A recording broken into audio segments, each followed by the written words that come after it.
Chapter 2307. The onlookers on the silver bridge grew restless when they saw this. Nan Jinshu actually went in just like that. Even Her Eminence can't stay in the Mirage God Ocean for too long. Where did he get his confidence from? The Mirage God Ocean contains an abundant amount of energy. It can greatly increase one's strength if one refines one's bones and blood, but it's also extremely dangerous. I wonder how long it'll take for Nan Jinshu to come back up. Chu Liuyue's expression hardened. Waves surged in the distance, and the aura was piercingly cold. Even though he was standing on the silver bridge, he could still clearly feel the terrifying power contained in the sea below. Even she didn't have much confidence that she would be able to return safely after going down. Nan Jinshu, she held her breath and focused. While keeping an eye on Nan Jinshu's situation, she also listened carefully to her surroundings. I wonder if Diwu Zhangze can sense the changes outside. She glanced out of the corner of her eye and saw that Mu Hongyu seemed to have entered a meditative state. Her brows were slightly furrowed, and her expression was calm. She was looking at the Mirage God Ocean. The noise on the silver bridge gradually dissipated. As time passed, the crowd gradually quieted down.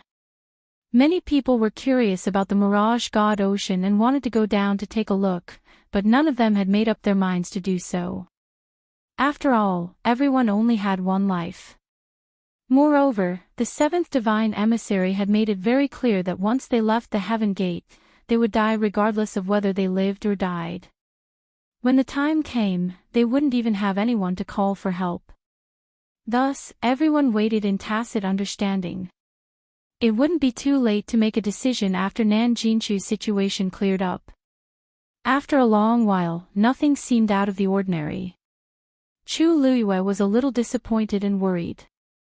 I wonder how Diwu Zhangze is doing. Mu Hongyu, on the other hand, changed her position and looked in another direction. Chu Liyue didn't disturb her.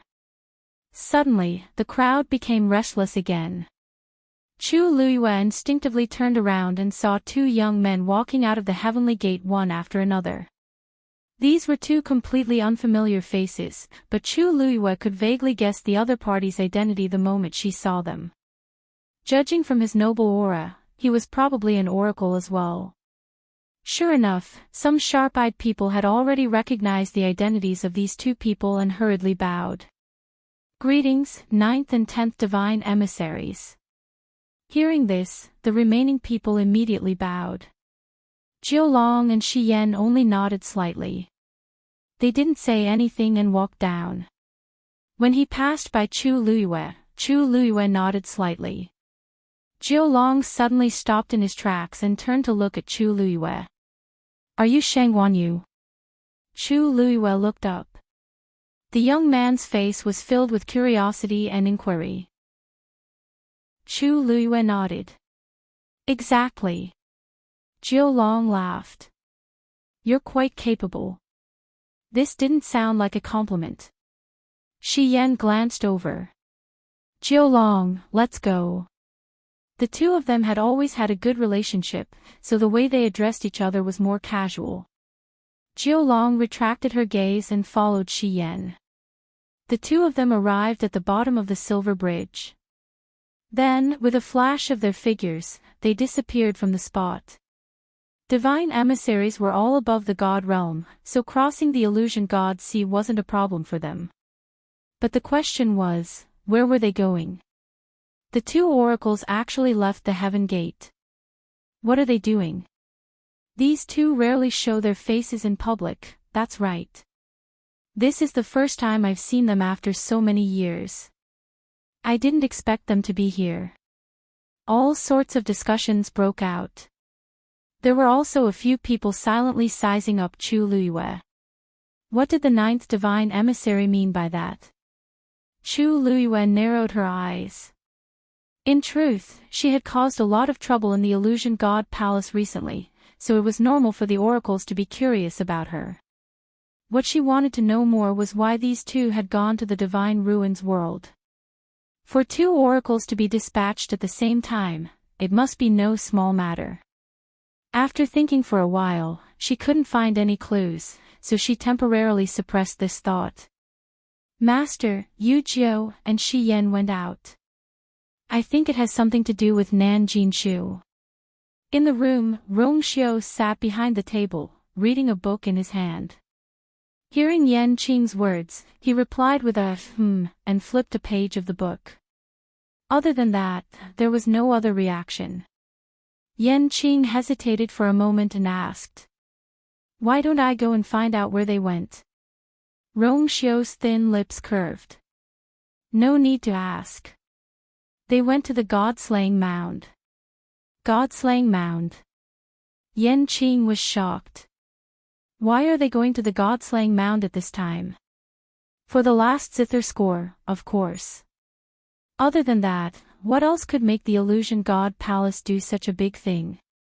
Yan Qing frowned. That zither score is also very important to Madam. If they find it first, they won't find it. Rong Xiu laughed, put down the book, and looked out the window. It will belong to whoever it belongs to. Yan Qing retreated from the room. He was a little worried at first, but judging from his master's reaction, it seemed that he didn't care too much about it. Wind Element Pill. 1 Platyclatus orientalis, 3 Huaimingzi, 1 Golden Sand Vine, Little Hachi's lazy voice came. Yan Qing looked up and saw Little Hachi and Jian Fengqi sitting face to face in the yard. Jian Fengqi was holding a book in his hand, and there was a pile of herbs on the stone table in front of him. Listening to Little Hachi lazily reciting the prescription of the wind element pill, Jian Fengqi's eyes twitched. You really know everything on this list. Little Hachi chuckled and picked a Jinling fruit. Her delicate hands were slender and delicate, as if they were carved out of jade. They seemed to be more crystal clear than the Jinling fruit. She put the Jinling fruit into her mouth, and her voice was a little muffled. I told you before, I've already broken through to the Supreme Doctor level, but you didn't believe me. TSK, this time he learned his lesson. Jian Fengqi suddenly felt a headache coming on. He closed the book in his hand and took a deep breath. There's no way I can survive. Ever since he was deeply hurt by Chu Luiyue, Jian Fengqi silently prepared to work hard, vowing to win back his pride. Thinking that Little Hachi was also a celestial physician, he wanted to compare notes with her. However, Little Hachi rejected him, and the reason was very simple: he was not qualified. With Jian Fengqi's temper, how could he stand this? He immediately asked for a test. However, Little Hachi directly handed over a prescription. Although he hadn't broken through, he could see that the pills on the list were all at the Supreme Doctor level. Then, Little Hachi really did recite it backwards. Young Master Jian, don't talk about Master, even if you compare yourself to me, you're still a little brother. Jian Fengqi put down the book and stood up angrily. Little Hachi smiled and waved her hand generously. This book is for you, no need to thank me. Jian Fengqi turned around, picked up the book, and left angrily. Chapter 2308. Tisk, it's been so many years. Haven't you suffered enough blows yet? Little Hachi smiled leisurely. Your courage is commendable. Jian Fengqi staggered and walked even faster. After a while, his figure disappeared outside the door. Well, it was obvious that he had gone to the Herb Mountain. Little Hachi was in a good mood after dealing a blow to the proud young Master Jian in all aspects. She glanced around and saw Yan Qing. She smiled and said, "Oh, Lord Yan Qing, where are you going?" Her greeting was just a casual greeting. Who would have thought that Yan Qing would take a step forward and walk over to her? When he was 3 steps away from Little 8, he stopped and stood still. His figure was thin and tall. With Little 8 sitting on him and standing on him, he appeared even more oppressive. Jian Fengqi is 27 years old this year. If I remember correctly, he should be older than you, right? Little Hachi was stunned. She was still chewing on the Jinling fruit. When she came to her senses, her eyes curved and she burst out laughing. Lord Yenqing, I was just joking. You don't have to take it seriously. Yenqing pursed his lips slightly. Little Hachi blinked her beautiful eyes. She stood up and moved closer. The distance between the two of them was instantly shortened. Lord Yenqing. Little Hachi's cheeks were still puffed up. When she opened her mouth, a sweet fruity fragrance spread out. It was the taste of the Jinling fruit in her mouth. Yenqing's eyes landed on her moist and plump red lips for a moment. Then, he quietly looked away. Little Hachi did not notice. She smiled and said, "You don't seem very happy." Yenqing's voice was cold. "I've always been like this. I'm not happy or unhappy." Little Hachi snorted in her heart. Everyone had 7 emotions and 6 desires. This Lord Yenqing seemed to be an exception. She turned around and smiled, the smoke swirling around her. If young Master Jian can be my younger brother, then Lord Yenqing can also be my elder brother. You see, your status is much higher than his. Yenqing frowned. Little Hachi tilted her head. Brother Yenqing. The originally light and sweet fragrance seemed to have suddenly become rich and thick, making people a little intoxicated. Her voice had always been soft and gentle, and he had long since gotten used to it. However, at this moment, he suddenly felt that something was different, as if his heart had been gently scratched by something. Yenqing turned around and left. Sigh, seeing that there was no response from the other party, Little 8 pursed her lips and swallowed the fruit in her mouth. I can't call you little brother or big brother. You're really hard to please. Yenqing went straight back to her room. As soon as she entered the room, she immediately felt that something was wrong and looked up at the screen. Her cold gaze was as sharp as a knife, as if she was going to cut the screen. Come out. Sigh, it's not like you don't know it's me. Can't you be nicer? A figure slowly walked out from behind. It was Umo. Yenqing's expression did not change. If I didn't know it's you, you would have died here. A strange smile appeared on Umo's face as he said word by word, You're too fierce, Brother Yenqing, big brother. As soon as he finished speaking, a strong wind attacked. Swish. Umo was shocked and immediately dodged. He patted his chest with lingering fear. TSK, we were talking nicely. Why did you hit me? Yenqing's eyes were as cold as ice. If you want to die, I can send you on your way. Umo snorted. I haven't lived long enough. Forget it. How interesting it was to live. Yenqing was speechless because of a girl's words. If he died, he would not be able to see such a wonderful scene. No wonder you're Madam Subordinate. Little Hachi, you're really awesome. If you have something to say, just say it. If not, get lost. It was rare for Yenqing to say so many words to him, but it was not good. Umo silently held back a tear of sympathy for himself and then said, I'm here to talk to you about something serious. The first oracle sent Jiulong and Shi Yan to the god-slaying tomb. You already know, right? Yenqing nodded. The news was sent by Nan Jinshu. By right, Jun Jiuqing should know about it, but he didn't say anything. And after that, he went into seclusion. I feel something is wrong. Yenqing frowned. What do you mean? Umo took a deep breath and said seriously, he went to the main hall of the palace of the illusory god. Time passed slowly. It was still calm above the sea. Nan Jinshu still hadn't come out. If it weren't for the fact that the surrounding energy kept flowing in Nan Jinshu's direction, everyone would have thought something had happened to him. After a while, Mu Hongyu finally came back to her senses and went to Chu Luyue. Lu Yu. Chu Luyue turned to look at her. Their eyes met. Mu Hongyu frowned and shook her head. She had already tested it. Under the illusory god ocean, the space was indeed distorted. But standing on the silver bridge, she couldn't check it out because of the water. She had tried a few methods, but none of them worked. Chu Liuyue's eyes flickered. Then she made up her mind. I'll go down and take a look. Since she couldn't see the whole picture here, she might as well go down and check it out. Mu Hongyu was shocked and quickly pulled her wrist. No. It was too dangerous down there.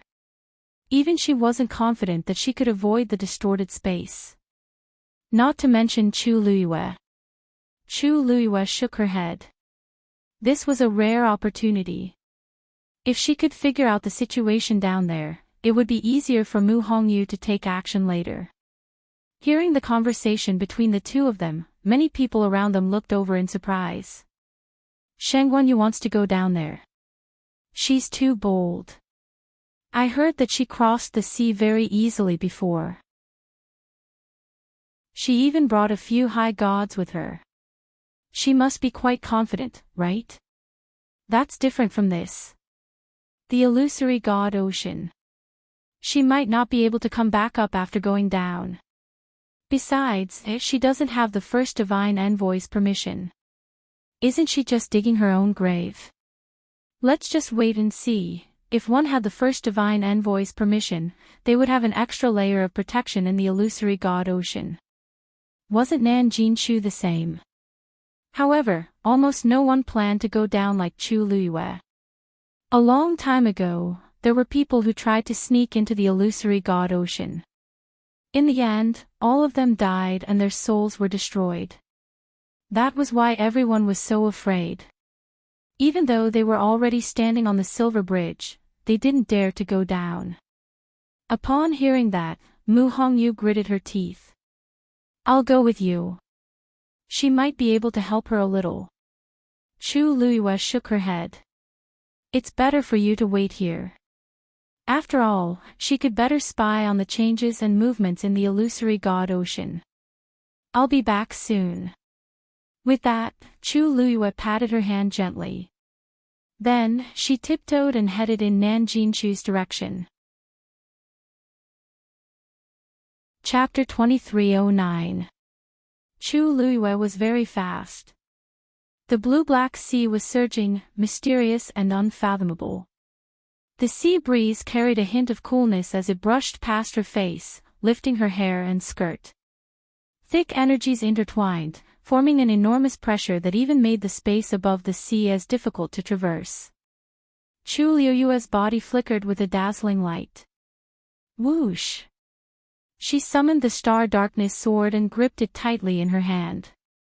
A faint golden light flickered, appearing especially bright and eye-catching in this dark sky and sea. The further she went, the heavier the pressure. The smell of blood gradually spread in the air. It was very faint, but it could not be ignored. Chu Liyue's heart trembled. Suddenly, her footsteps paused as she stared ahead. A deep whirlpool had appeared on the surface of the sea not far away from her. The surrounding seawater flowed quietly without the slightest sound. If not for the fact that Chu Liyue was standing very close, she probably would not have noticed it. Streams of incomparably vigorous power also surged downwards. A figure was faintly discernible. Chu Liyue only needed a glance to recognize that person. It was Nan Jinshu. At this moment, there was a palm-sized seal floating quietly above his head. His entire body was suffused with a layer of faint red light, forming a natural barrier. Those fierce surges of energy collided with it and were silently swallowed without any sound. The power contained in that seal was powerful and noble, and clearly did not come from Nan Jinshu. That was the seal of the first divine emissary. Chu Liyue's heart trembled as she moved closer, wanting to see it more clearly. She was very curious about this first divine emissary. After coming to the Illusion God Palace, she had seen several divine emissaries. But the most mysterious one was the first divine emissary. Even if she had not seen him, she could clearly feel that the first divine emissary's status was far higher than the other divine emissaries. Even the second divine emissary, Yu Qian, was the same. Moreover, he was in charge of the illusion god Ocean. If she wanted to save Diwu Zhangzi, she had to find a way to get past the first divine emissary. However, after walking forward for a short distance, she felt an invisible force stopping her from going any further. Chu Luiyue frowned slightly. This aura. Why does it seem so familiar? He couldn't describe the specific feeling, but there was indeed an inexplicable sense of familiarity, as if he had seen it somewhere before. Chu Luiyue furrowed his brows and thought for a while, but to no avail. He could only put this idea aside for the time being. Nan Jinchu's aura kept growing stronger. Chu Luiyue hesitated for a moment before finally rushing into the illusionary god sea. In the lonely and quiet cage, Dugu Mabao suddenly opened his eyes and frowned. A moment later, a cloud of black fog condensed outside the cage. A hoarse and gloomy laugh came from inside. She actually went to the illusionary god sea. It can be seen that she really cares about Di Wu. In order to save him, he didn't even hesitate to take such a risk. TSK, even if Di Wu dies this time, he should be able to rest in peace, right? Even though he was smiling, his tone was filled with hatred as he gnashed his teeth. Diwu Zhangzi suddenly betrayed him back then. This debt had yet to be settled. Dugu Mabao's brows gradually relaxed, and he returned to his usual cold and indifferent appearance. Isn't it natural for her to go to the illusionary god sea? Including Herb Mountain, Lightning Pool, Phoenix Cry Mountain, and even the illusionary god palace, where can she not go? Of course, she can't go now. The person opposite him seemed to be infuriated, and his voice became shrill. Don't forget who is in charge of the illusionary god sea now. She's just digging her own grave by going there this time. Dugu Mabao suddenly laughed and mocked. You don't even dare to kill me, let alone her. The person in the black fog suddenly fell silent. After a long while. You're right. I won't take any of your lives now. However, if you think that I can't do anything to you, you're too naive. When Lan Shao reconstructed his divine body, he swallowed a total of 5 golden tianlei, right? Dugu Mabao's heart suddenly sank. Then, he heard the voice say again. The 6th divine envoy needs to reconstruct his divine body now, but unfortunately, the lightning pool has been sealed, so it's been delayed. Although I can't kill Lan Shao, it's easy for me to take the power of the tianlei in his body. Splash! Chu Luiyue rushed into the sea. In an instant, a bone-chilling coldness surrounded him from all directions. It was as if dense steel needles were stabbing him endlessly. It was as if they wanted to pierce through his flesh and bones. Chu Luiyue waved her hand lightly, and a beautiful transparent barrier surrounded her. With this barrier's protection, the bone-chilling coldness lessened significantly. She looked forward. She could see Nan Jinchu's figure more clearly here. The vortex continued to suck in the surrounding energy, and in the end, all of it poured into his head from the top of his head. He closed his eyes, clenched his fists, and frowned. He seemed to be in pain. The power of the seawater was enough to kill a high god on the spot. That was why even Her Eminence had to go through a lot of torture here.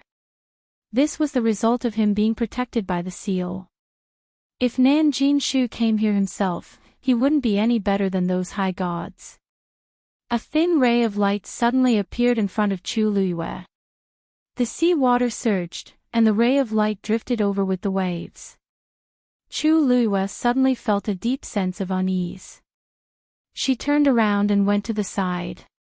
The thread-like light floated past her feet. An extremely thin black spatial crack appeared. Chu Luiyue's pupils contracted. Chapter 23:10. This was no ordinary stream of light. It was the squeezing force produced when different spaces intersected. Chu Luiyue held her breath, her temples throbbing. If she had not dodged in time, she would have. She looked down and saw that stream of light quickly dissipate. However, in the depths of this sea, there were similar streams of light that were faintly discernible. Mu Hongyu had said before that under the illusory God Sea, countless spatial forces intersected, and it was extremely dangerous. Now, it seemed that she was right. If Diwu Zhangze was really trapped down here, Chu Luiyue gritted her teeth. Diwu Zhangze did not have a divine body, and did not have an advantage to begin with. If he went through so much torture, the mastermind purposely separated Diwu Zhangze and Dugu Mabao, and locked him up here alone. Why? At this moment, she suddenly felt a chill on her back. Her heart skipped a beat. Without thinking, she immediately turned around and swung her sword. Piercingly cold sword chi flew out. Pest! There was the faint sound of something being cut apart. A slender stream of light was instantly cut into two. Chu Luiyue exhaled softly. Then, she suddenly thought of something, and looked at Nan Jinshu again. He was firmly protected by that sigil. Those strange streams of light all avoided him, and could not hurt him at all.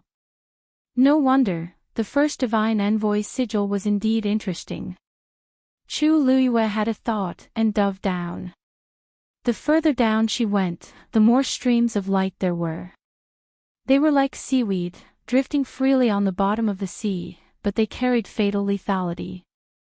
Gradually, when they brushed past Chu Luiyue, she would feel a slight pain.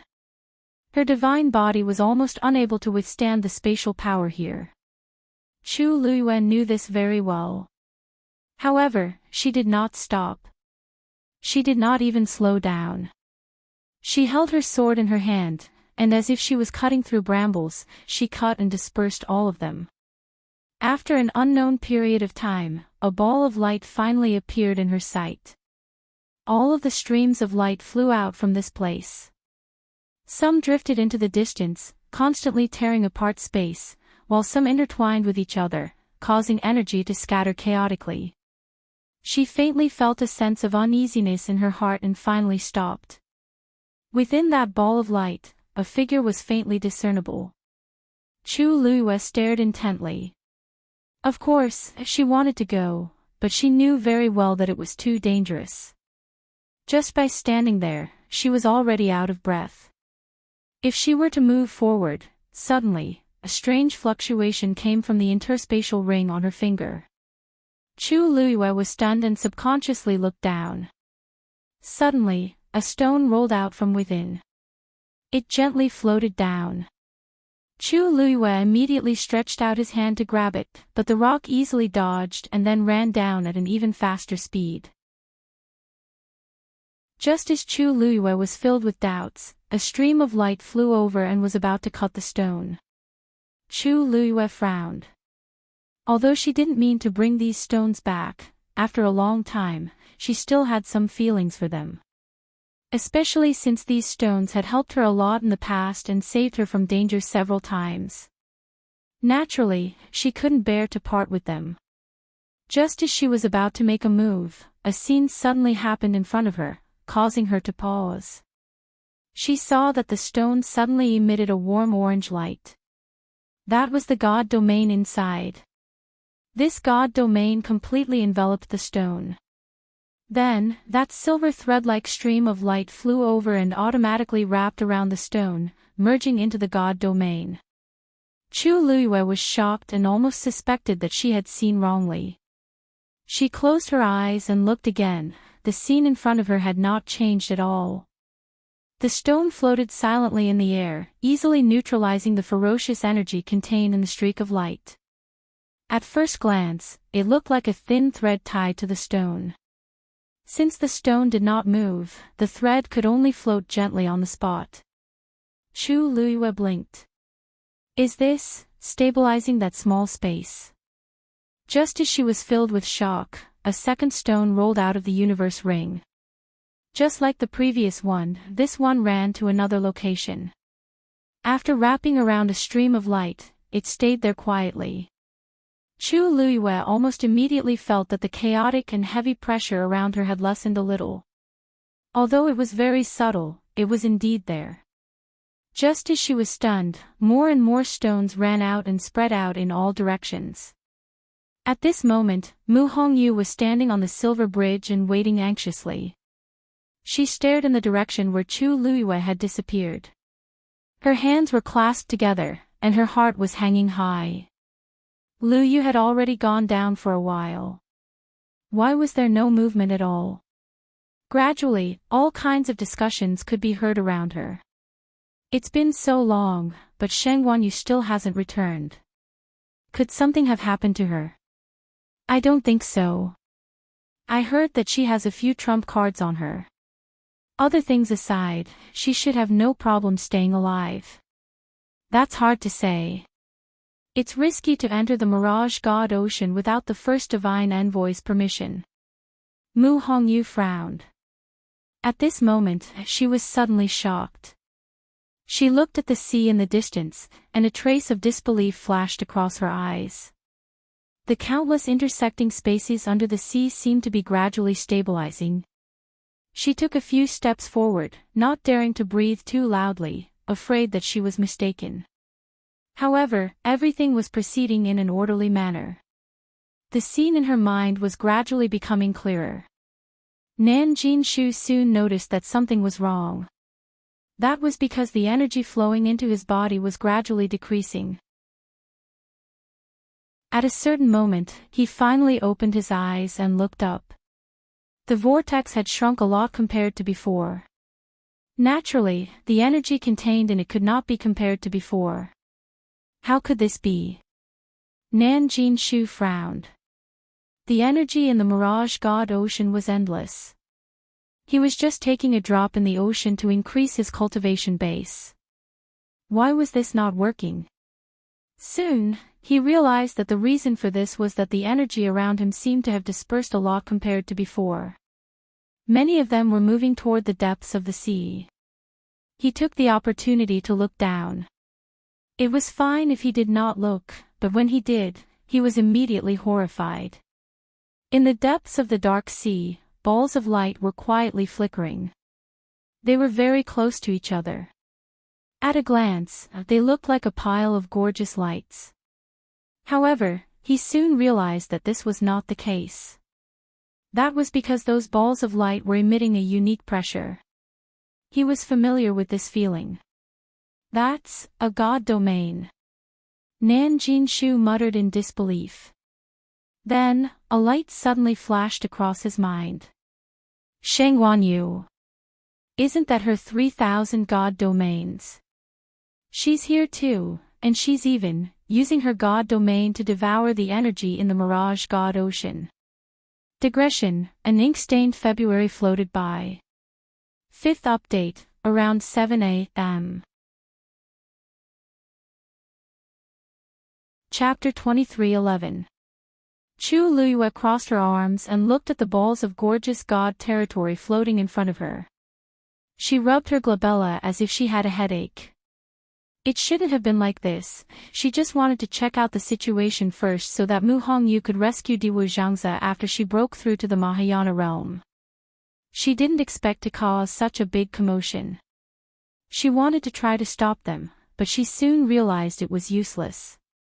These stones were sometimes obedient and sometimes disobedient. If they really made a scene, she couldn't do anything about it. Then, it became like this. The countless intersecting spaces under the illusionary god ocean were almost all frozen. There was no longer that oppressive aura around. In short, it was very stable. Unfortunately, there was a barrier at the bottom that trapped Diwu Zhangzi. She tried to get closer, but she couldn't. It was also the only area that the 3,000 god territories hadn't touched yet. As for the other places around, Chu Luiyue could even feel the slightest ripple in her surroundings. Sheng Wanyu. Nan Jinshu's voice came from above, sounding flustered and exasperated. Chu Luiyue looked up and waved her hand. Patriarch Nan, what a coincidence. Nan Jinshu's breath was stuck in his chest. Coincidence? Who's so coincidental with you? Why are you here? Nan Jinshu came to Chu Luiyue and questioned her coldly. Chu Luiyue smiled. If Patriarch Nan can be here, why can't I? Nan Jinshu snorted. I came with the permission of the first divine envoy. Of course, I'm different from you. You barged in here and used your god territory to forcibly take away the power that originally belonged to me. Sheng Wanyu, you've gone too far. If they were in the Divine Ruins realm, Nan Jinshu wouldn't have the confidence and courage to speak to Chu Luiyue like this. After all, the entire Nan family was almost destroyed by Chu Luiyue. He was deeply afraid and traumatized by her. But this was the illusionary god Ocean. How could someone like her, who didn't have a bloodline totem, be compared to him? Nan Jinshu's plan had been going well, and everything had been going smoothly. Of course, he was upset that someone had interrupted him halfway. Therefore, he spoke very harshly. Chu Luiyue raised her brows slightly, and her gaze quickly swept past the seal in his hands before she smiled lightly. Nan family head, I really didn't mean it. How could I have thought that Nan family head, you actually couldn't even snatch a pile of stones? Nan Jinshu choked and almost spat out a mouthful of blood. How is this a pile of rocks? These were clearly deity domains. Furthermore, these divine territories were all under her control. How could she possibly escape responsibility? Chu Luiyue turned around and waved at a rock not far away.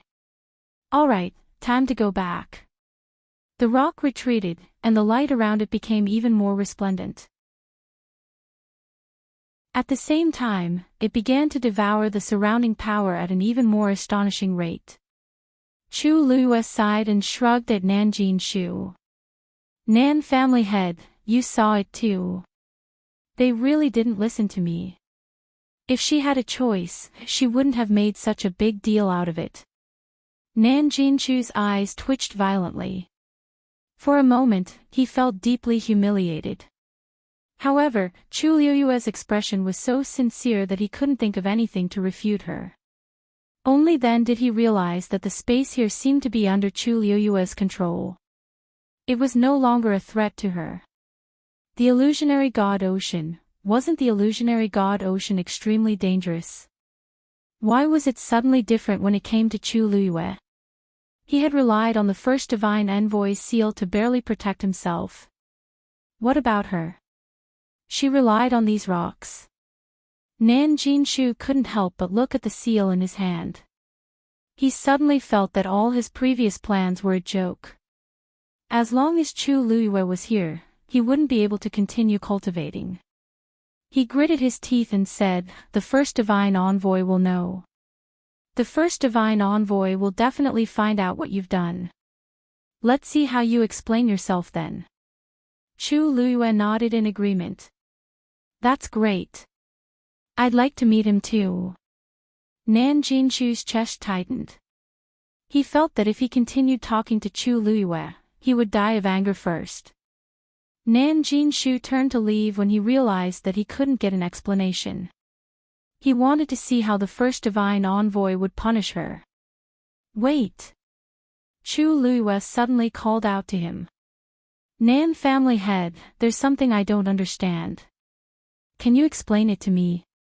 Nan Jinshu said impatiently without turning his head. Go ahead and find out what you want to know. You're very capable anyway, aren't you? But the next moment, Chu Luiyue's figure moved, and she appeared in front of him, blocking his path. Nan family head, why are you in such a hurry to leave? It doesn't matter if you leave earlier or later. It won't affect your cultivation too much. Chu Luiyue said with a smile. Nan Jinshu's lips moved, but when he saw the Star Specter's sword appear in her hand, he swallowed his words and changed the topic. What do you want to know? Chu Luiyue's lips curled up. It's not a big deal. I'm just curious. Where did you get this seal? Nan Jinshu was stunned. He said coldly. The first divine envoy gave it to me personally, of course. That's right. Why would he give it to you? Chu Luiyue nodded and took another step forward. The divine envoys have asked to meet him many times, but the first divine envoy has refused to meet him. However, Nan family head, you're very capable. Not only did you meet him, you even got this seal. I've been curious about this. Please tell me more about it. Nan Jinshu's eyes widened. What did you say? Shang Guanyu, what are you dreaming about? Why should I tell you? This was the biggest secret of the Nan family and family Yi. It also involved the palace of the illusory god. How could he tell Chu Luiyue? Chu Luiyue smiled kindly. I'm just a little curious. Why won't you tell me? Nan Jinshu ignored her and was about to leave. Whoosh! A piercingly cold sword chi pierced over, brushing past the top of his head. Nan Jinshu's movements suddenly froze as a chill ran down his spine. At this moment, he clearly realized that it was extremely easy for Chu Luiyue to kill him if she wanted to. Shang Guanyu, don't you dare! Swoosh! A cold blade was pressed against his neck. Chu Luiyue chuckled. Do you think I'd dare? Nan Jinshu's body tensed. He swallowed hard and sneered. It's good that you know. It's related to you anyway. Chu Luiyue was stunned. Then, she heard Nan Jinshu say word by word. You have the first two pieces of music scores. You're quite capable. Unfortunately, you won't get the last one no matter what. Chu Luiyue was shocked. Nan Jinshu knew where the third piece of music score was. Where is the third one? She asked coldly. Before Nan Jinshu could speak, the seal in his hand suddenly shone brightly.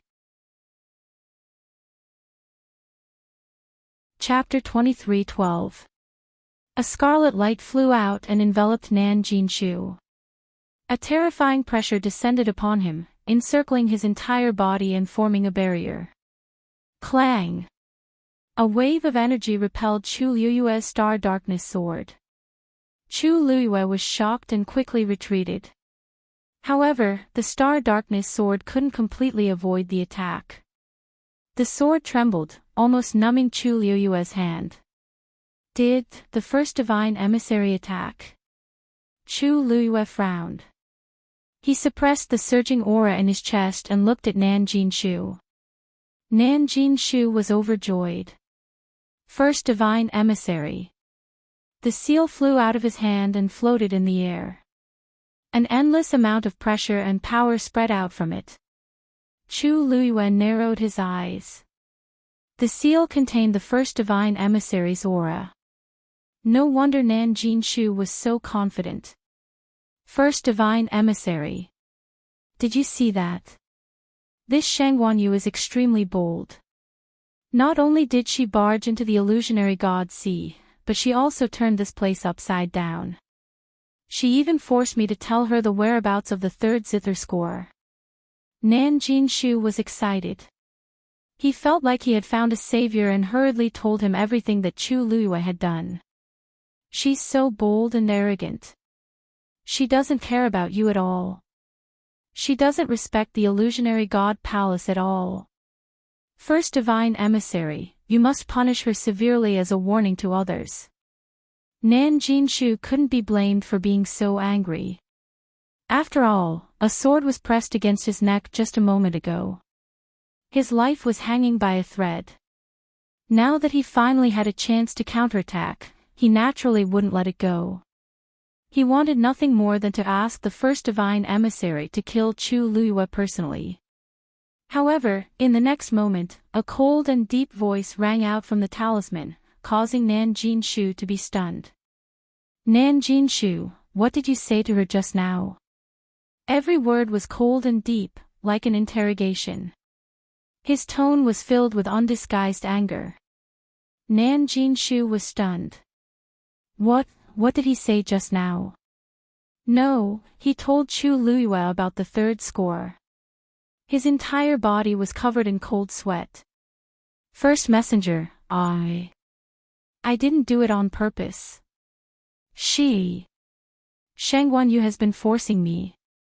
This matter was extremely confidential, which was why the first divine emissary was willing to meet him and gave him the qualifications to cultivate in the illusionary god sea. If it was any other day, Nan Jinshu wouldn't have mentioned it so casually. But just now, Chu Liuyue's sword was on his neck. He was angry and scared. In a moment of impulse, he actually blurted it out. He didn't expect the first oracle to know about it. Chu Luiyue narrowed his eyes when he heard the voice. This voice was very unfamiliar, but the tone. It was strangely familiar. He felt like he had heard it somewhere before. Nanjin Shuxing was afraid that he would be punished.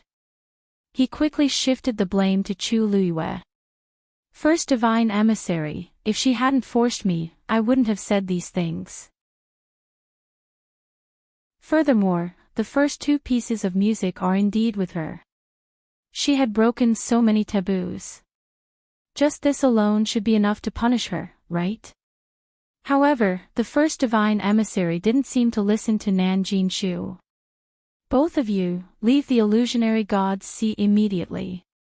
From now on, you are not allowed to come back. Nan Jinshu was stunned. First divine emissary, what do you mean? He didn't mind.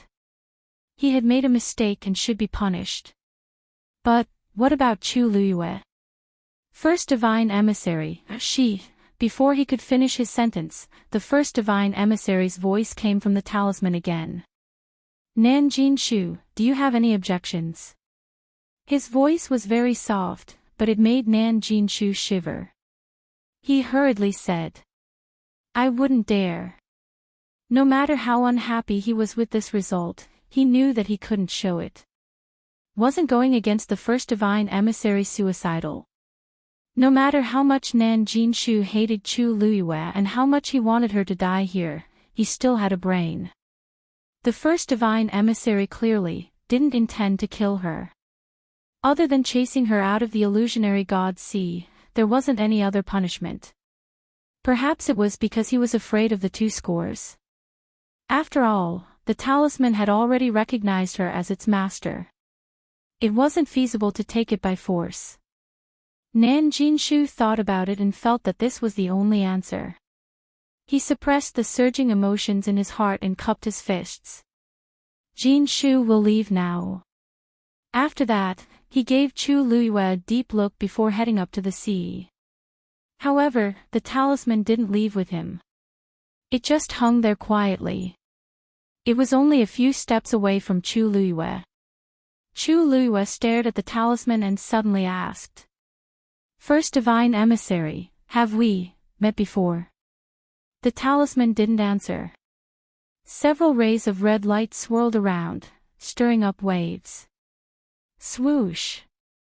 The scattered stones finally returned to Chu Luiyue. Chu Luiyue had a thought and put them all back into her universe ring.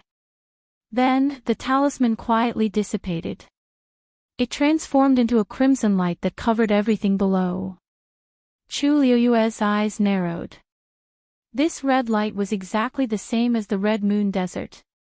She clenched her fists and finally turned to leave. Splash! The sound of water splashing attracted the attention of the people on the silver bridge. Countless pairs of eyes immediately gathered in that direction. They saw a figure rushing out of the water and heading in their direction. Nan Jinshu. Why is he the one coming out? Isn't he supposed to cultivate in the illusionary god sea? It hasn't even been a day. Is it over? His expression doesn't look right. After Nan Jinshu came out, he was shocked to see so many people gathered on the silver bridge. Those gazes made him extremely embarrassed. However, he couldn't go back now. He could only brace himself and go forward. Soon, he arrived on the silver bridge as well.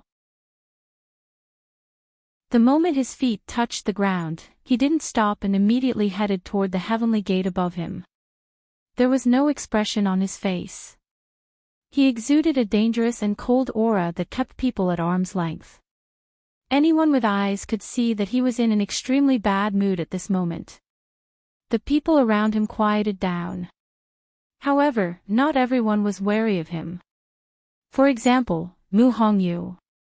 She quickly arrived in front of Nan Jinshu and stopped him. Nan Jinshu, where's Lu Yu? Nan Jinshu knew who she was talking about. His expression immediately turned ugly. What does it have to do with me? If you want to know, why don't you go and see for yourself? He hated Chu Luiyue to the core. Even hearing her name made him grit his teeth. Mu Hongyu raised her chin. How troublesome. You're all in the illusionary god sea anyway. What's wrong with me asking? Everything had been fine earlier. However, for some reason, she suddenly couldn't see what was going on below. She was worried. Of course, she had to ask Nan Jinshu about it. Suddenly, she narrowed her eyes and asked curiously, Huh? Why is there a sword wound on your neck? Chapter 23:13. It would have been better if Nan Jinshu hadn't mentioned it. In fact, it was only a very shallow wound. The skin was slightly broken and a faint trace of blood seeped out. It would recover in 2 or 3 days. However, it constantly reminded Nan Jinshu of the humiliation he had suffered in front of Chu Luiyue. He raised his hand to touch his neck and snorted coldly. If you don't want any trouble, you'd better leave now. Otherwise, I can't guarantee that there won't be more injuries on your body. He was clearly threatening Nan Jinshu. He couldn't defeat Chu Luiyue, but it wouldn't be a problem for him to deal with Mu Hongyu, who was only a high god. However, Mu Hongyu didn't care at all. Mu Hongyu blinked when she saw the man's angry expression. Patriarch Nan, why are you so angry? Could it be that Lu Yu is the one who gave you this injury? You! Nan Jinshu was even more furious. He waved his hand and formed a sharp blade with his divine power. It went straight for Mu Hongyu. The two of them were only a step away from each other. Even an honorable god of the same level might not be able to dodge his sudden attack in time, let alone a high god. Swish! The sharp blade pierced through Mu Hongyu's chest. The crowd exclaimed. However, the next moment, they saw that Mu Hongyu had disappeared. That was clearly just her afterimage.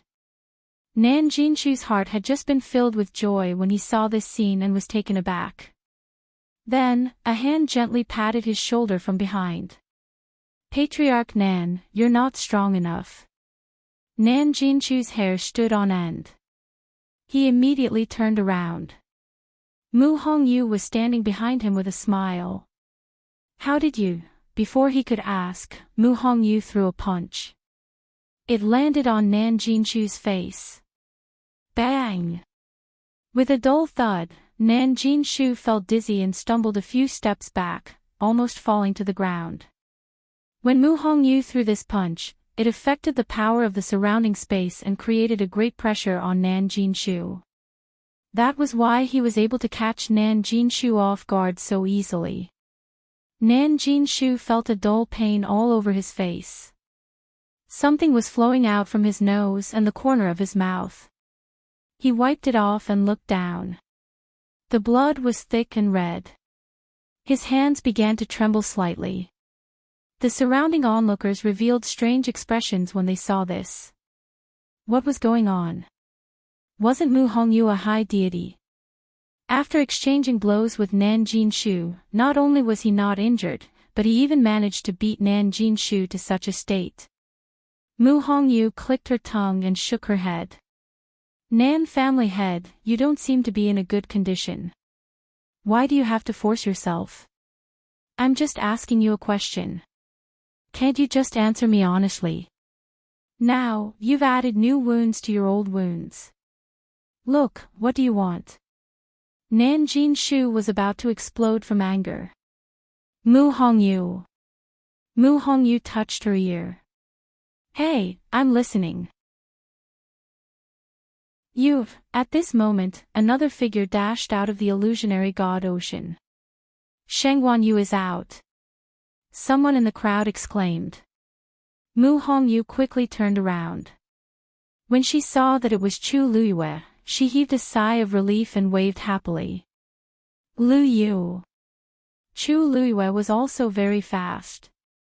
He arrived at the silver bridge in the blink of an eye. Mu Hongyu hurried forward and looked Chu Luyue up and down. Lu Yu, are you alright? Just now, a mysterious and powerful force had suddenly appeared and blocked her perception, causing her to be quite worried. When she saw that Nan Jinshu had returned first and was injured, she was even more worried about what had happened below. Chu Luyue smiled. I'm fine. Mu Hongyu heaved a sigh of relief after confirming that she was really not injured. That's good, that's good. Chu Luyue looked up and saw Nan Jinshu covering his nose with blood all over his face. He raised his eyebrows in surprise. What happened to the Nan family master? He had only arrived a little earlier than her. Why was he injured again? Mu Hongyu coughed. I asked him about your situation just now. Not only did he refuse to tell me, but he even wanted to hit me. I had no choice but to retaliate. She sounded quite aggrieved. Everyone was speechless. Nan Jinshu's forehead twitched. This Mu Hongyu was really good at distorting the truth. Upon hearing this, Chu Liyue's expression turned cold. Nan Jinshu, did you attack Hongyu just now? Nan Jinshu could not deny it. He gritted his teeth and said, so what if I did? But she's not. Before he could say the word injured, Chu Liyue quickly went forward and harshly kicked Nan Jinshu's chest. Nan Jinshu instinctively wanted to block it. However, he was not as fast as Chu Liyue. There was a flash of light. Chu Liyue kicked Nan Jinshu with his long legs and accurately hit him. Bam!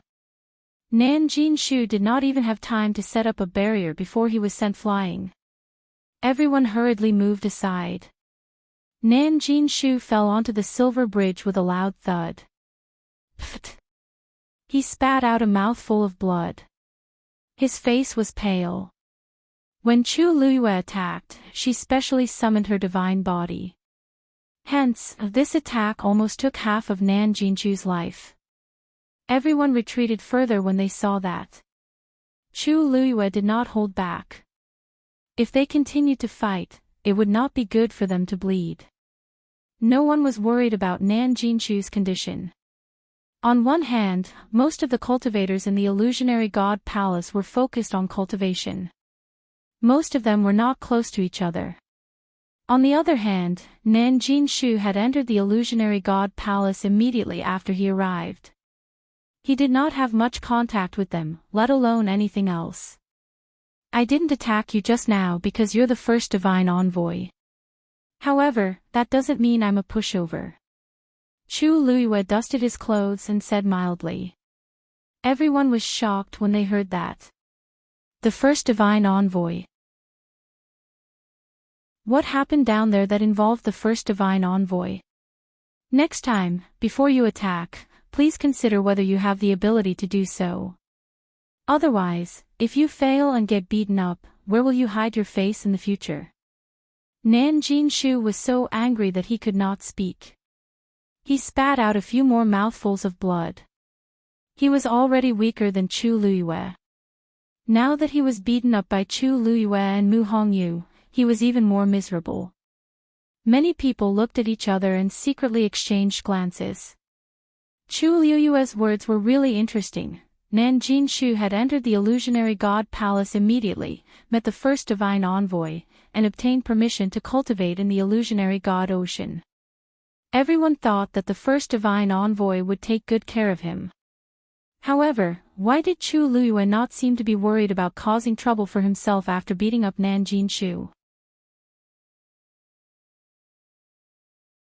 Chapter 23:14.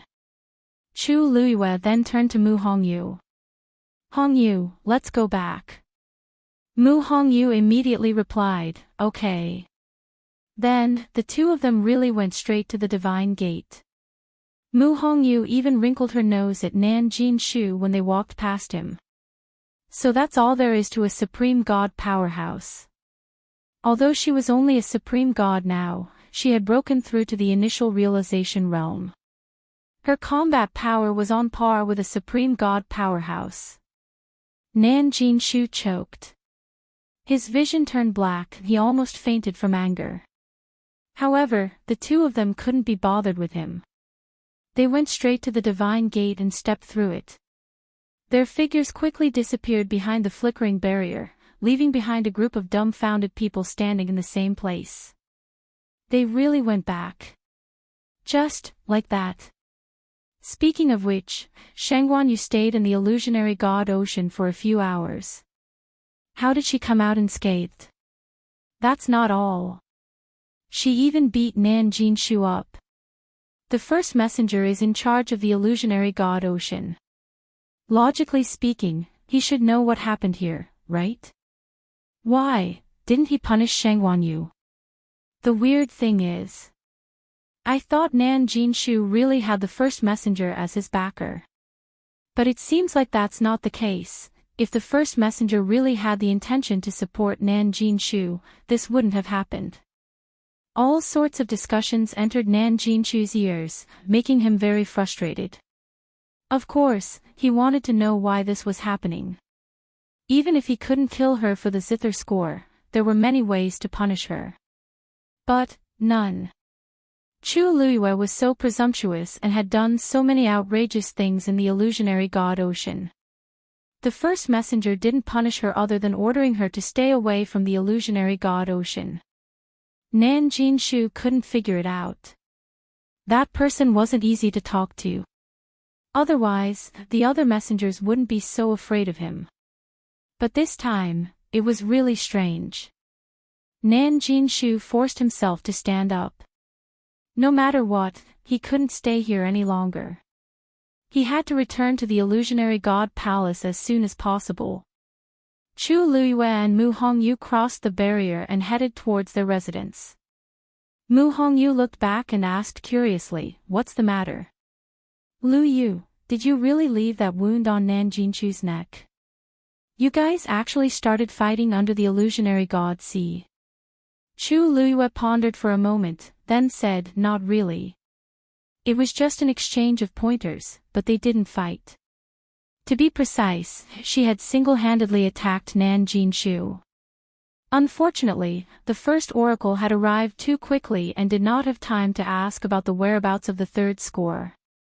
After that, it would probably be difficult for him to ask again. Fortunately, this trip wasn't completely fruitless. Mu Hongyu nodded in understanding. That's right. Originally, I was watching the illusionary god see very well. In the end, I don't know why, but it suddenly stopped. It was as if something was blocking it. Chu Luyue smiled. Since the first divine envoy has made his move, it will naturally be difficult for you to investigate. Mu Hongyu's almond-shaped eyes widened. Did the first divine envoy really go? Why didn't I see him? He didn't come in person. The seal that Nan Jinshu brought over contained a trace of the first divine envoy's aura. He came out when he sensed what Nan Jinshu and I were doing. I see. I knew that the power was very strong. Mu Hongyu finally figured out this problem and understood a lot more. I've long heard that the first divine envoy is very powerful. It seems like it's true. He only sealed a trace of his aura in the seal, and it was already so powerful that it could easily cover the entire illusionary god sea. It was hard to imagine how powerful he was. That's why I wanted to meet him. Unfortunately, this kind of opportunity is hard to come by. Chu Luiyue was not only amazed by the first oracle's power, but she also wanted to know something. She wanted to know if she had any history with the first oracle. At first, she didn't take it to heart, but later, that familiar feeling lingered in her heart. The strangest thing was that after Nan Jinshu left, she asked if they had met before, but the first oracle didn't answer. He didn't admit it, but he didn't deny it either. Of course, it was also possible that he didn't care to answer Chu Luiyue's question. But for some reason, Chu Luiyue didn't think that was very likely. She raised her head and looked into the distance at the towering illusory god palace. She would go in eventually. Nan Jinshu returned to the illusionary god palace in a fluster. He had just returned to his residence when he saw someone waiting for him at the door. He was shocked. The eighth divine envoy. Why are you here? Shu Jing smiled. I'm here to wait for you. As she spoke, she glanced at Nan Jinshu, but she was not surprised at all. In fact, she had already known about what had happened outside 15 minutes ago. Nan Jinshu was instantly embarrassed and lowered her head subconsciously as she was being scrutinized by her. I wonder why the eighth divine envoy has suddenly come here. Shu Jing didn't answer his question. Instead, she sighed. It seems that Sheng Guanyu is more arrogant and despotic than the rumors. Nan Jinshu was furious when he heard this. He let down his guard against Shu Jing. He wiped the blood from the corner of his lips. She has always been like this, Master Nan. Didn't you take the first oracle's seal to the illusionary god Ocean? Why did Sheng Guanyu bully you like this? Is she looking down on you, or does she not care about the first oracle at all? Shu Jing asked purposely. Offending Nan Jinshu wasn't a big deal, but offending the first oracle was a serious crime. She thought that Nan Jinshu would be furious and would complain to the first divine emissary. However, Nan Jinshu's expression changed several times before he finally said, "Don't worry, Mississippi." Finally, he said, "Eighth divine envoy, did you come here just to tell me this?" Shu Jing was stunned. Nan Jinshu's reaction didn't seem right. While she was thinking, Nan Jinshu continued. The first divine envoy has already made his decision. Naturally, we can only listen to him, said the first divine envoy. Shu Jing's heart skipped a beat. She finally realized that the first oracle already knew about this. But the current situation was his choice. The first oracle didn't punish Chu Luiyue. Shu Jing couldn't believe it, but Nan Jinshu didn't want to talk about it anymore. Eighth oracle, if there's nothing else, of course there is. Shu Jing quickly reacted and suppressed the shock and confusion in her heart. The sixth oracle wants to see Master Nan. Nan Jinshu was stunned. The sixth oracle. Now. Shu Jing nodded and smiled. Master Nan, please follow me. This didn't give Nan Jinshu the right to refuse. Digression, 6 p.m. Chapter 23:15. At this moment, Chu Luiyue and Mu Hongyu returned to their residence. After the two entered the room together, Chu Luiyue found a pen and paper and drew the spatial layout under the illusionary god sea for Mu Hongyu. This was actually very difficult. Under the illusionary god sea, countless spaces intertwined and overlapped, and were constantly changing. Even 1/10 of it could not be represented by the drawing on the paper. Fortunately, after the stones rolled out, they each froze a part of the space with the divine realm, which helped Chu Luiyue a lot. In addition, Mu Hongyu stood on the silver bridge and watched for a long time, so she was aware of the situation under the illusionary god sea. Therefore, she could understand it. After a while, Chu Luiyue finally stopped writing and handed over the map in her hand. Mu Hongyu took it and glanced at it. She was surprised. Luyu, how do you know so much? These were all invisible and intangible. Her control of space was not top-notch, so it was reasonable to say that she could not give such a map. Chu Luiyue was about to speak when she saw Chang Wanzhou come to the door with tea in his hand. She smiled and waved. "Little Zhou, come in." Chang Wanzhou walked in, came to Chu Luiyue's side, and poured her tea. It was the familiar taste of ginger tea. Chu Luiyue reached for the cup. The temperature was just right. She took a sip, and her lungs instantly warmed up. A unique fragrance with a hint of bitterness gradually diffused. Chu Luiyue narrowed her eyes comfortably, and her bright eyes almost curved into a crescent moon. Not to mention anything else, Xiao Zhou had always done well in these matters. However, he was now a god. It was really a waste of talent to serve her like this. Chu Luiyue held the tea and said, "Little Zhou, don't do these things in the future." Chang Wanzhou froze, and a trace of panic flashed in his eyes. "Master thinks I didn't do well." Chu Luiyue hurriedly waved his hand. "Of course not. However, with your current status, doing this is really a waste of time and energy. These are only trivial matters. Master's matter is not a trivial matter." Chang Wanzhou pursed his lips and interrupted her, which was rare of him. Chu Luiyue was stunned. She looked up and saw his stubborn face. How stubborn, Chu Luiyue sighed in her heart and could only say, "Then just pretend I didn't say anything." Chang Wanzhou gently nodded. A few strands of messy golden hair hung down from his forehead, covering the ripples in his eyes. Only his rose petal-like lips, which were slightly raised, revealed some of his emotions. Chu Luiyue helplessly held her forehead and smiled. Forget it. He could do whatever he wanted. Now that he had become a god, he was no longer as easily bullied as before. Chu Luiyue retracted his gaze and looked at Mu Hongyu. Here's what happened. Then, he told Mu Hongyu everything that had happened in the illusory god sea. Mu Hongyu was shocked and couldn't come back to her senses for a long time. So, your stones can suppress the space turbulence in the illusory god sea. Chu Luiyue shook his head.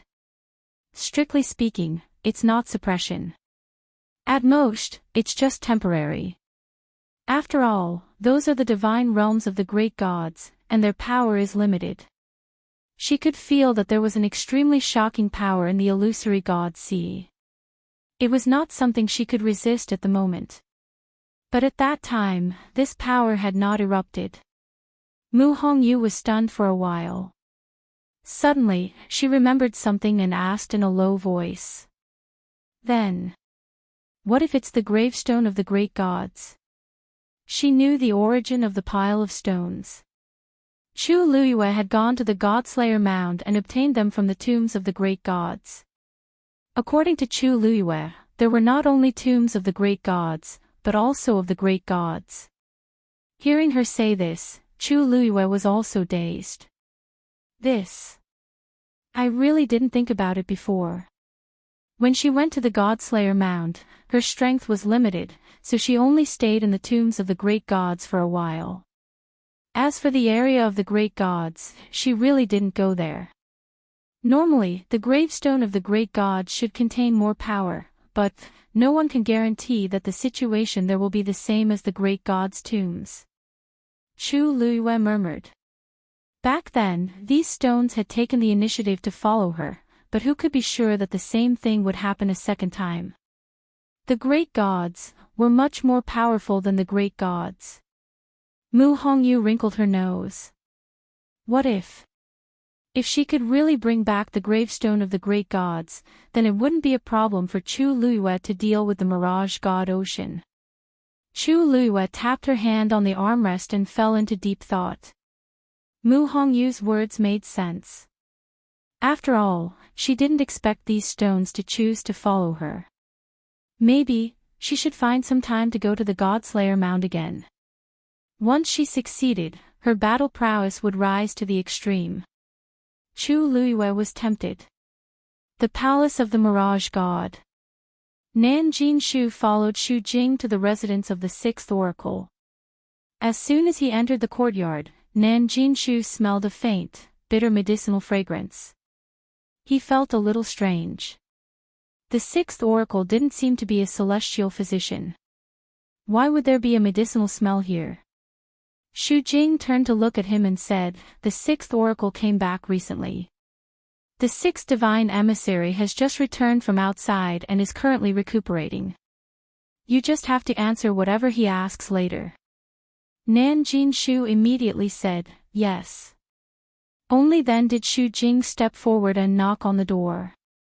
"Sixth oracle, Patriarch Nan is here." A moment later, a hoarse voice came from inside. "Come in." Shu Jing gestured at Nan Jinshu with his chin. Nan Jinshu was startled and pointed at himself. I'll go in alone. Won't the eighth oracle come with me?" Shu Jing smiled. "The sixth oracle wants to talk to Patriarch Nan in private. I won't disturb you." Nan Jinshu was a little nervous, but he nodded and went in. Shu Jing closed the door. Creak. Nan Jinshu felt inexplicably nervous as he listened. He had been here for a while, and this was the first time an oracle wanted to see him. "Nan Jinshu." The voice came from behind the screen. Nan Jinshu cupped his fists and bowed. "Greetings, sixth oracle. Are you sure the third music score is in the God-slaying tomb?" Nan Jinshu was stunned. At first, he found it strange that the sixth divine emissary knew about this. However, after thinking about it, he realized that the first divine emissary had already sent someone to investigate. He nodded. "Yes. Did you tell Sheng Wanyu about this?"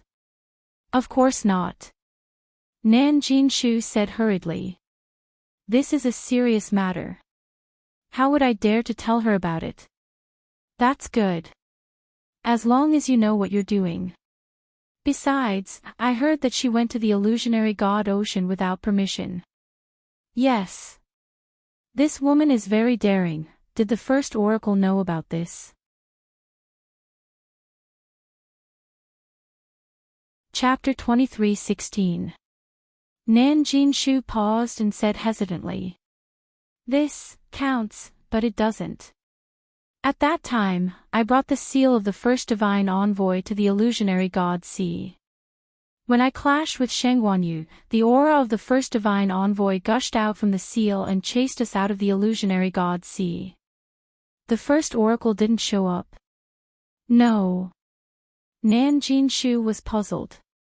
"The first oracle is in charge of the illusionary god sea. Even if he doesn't show up personally, he can easily find out everything that happens in the illusionary god sea. Besides, such a small matter shouldn't require the first oracle to make a move, right? Actually, this matter might be a big deal to him and Chu Luiyue, but it was definitely nothing to the first oracle. The illusionary god sea was boundless and vast. At most, the two of them were just messing around. Why would the first oracle make a special trip for this matter? Just the seal alone was enough to solve the problem. "When you went to meet the first oracle, did you see him in person?" the sixth oracle suddenly asked. Nan Jinshu hesitated. No. Outsiders thought that he had entered the courtyard and must have seen the first oracle. But in reality, he had just stood outside the door and said a few words. He didn't even see that person's shadow. He didn't dare to hide anything in front of the sixth oracle. As expected. The sixth oracle murmured as if he had expected this, but he also seemed a little unwilling. Nan Jinshu almost thought that he was hallucinating. Why did it sound like the sixth oracle wanted the first oracle to appear personally? And he seemed to have expected that the first oracle wouldn't meet him. "You said that the first oracle came out to stop the two of you as soon as the conflict broke out." "Yes." Nan Jinshu described the situation at that time.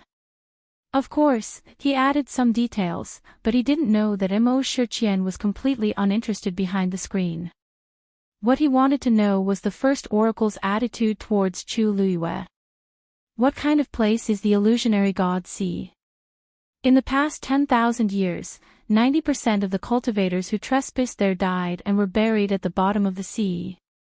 As for the remaining 10%, even if they were lucky enough to escape, they would inevitably be severely punished. Even if they didn't die, they would be half dead.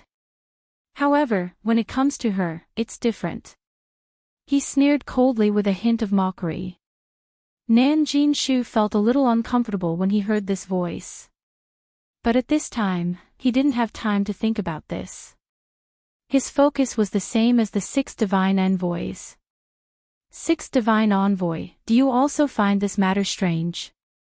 I originally thought that the first god's emissary wouldn't let Sheng Wanyu off the hook so easily, but who would have thought that he wouldn't be punished at all? What do you think the first oracle is thinking?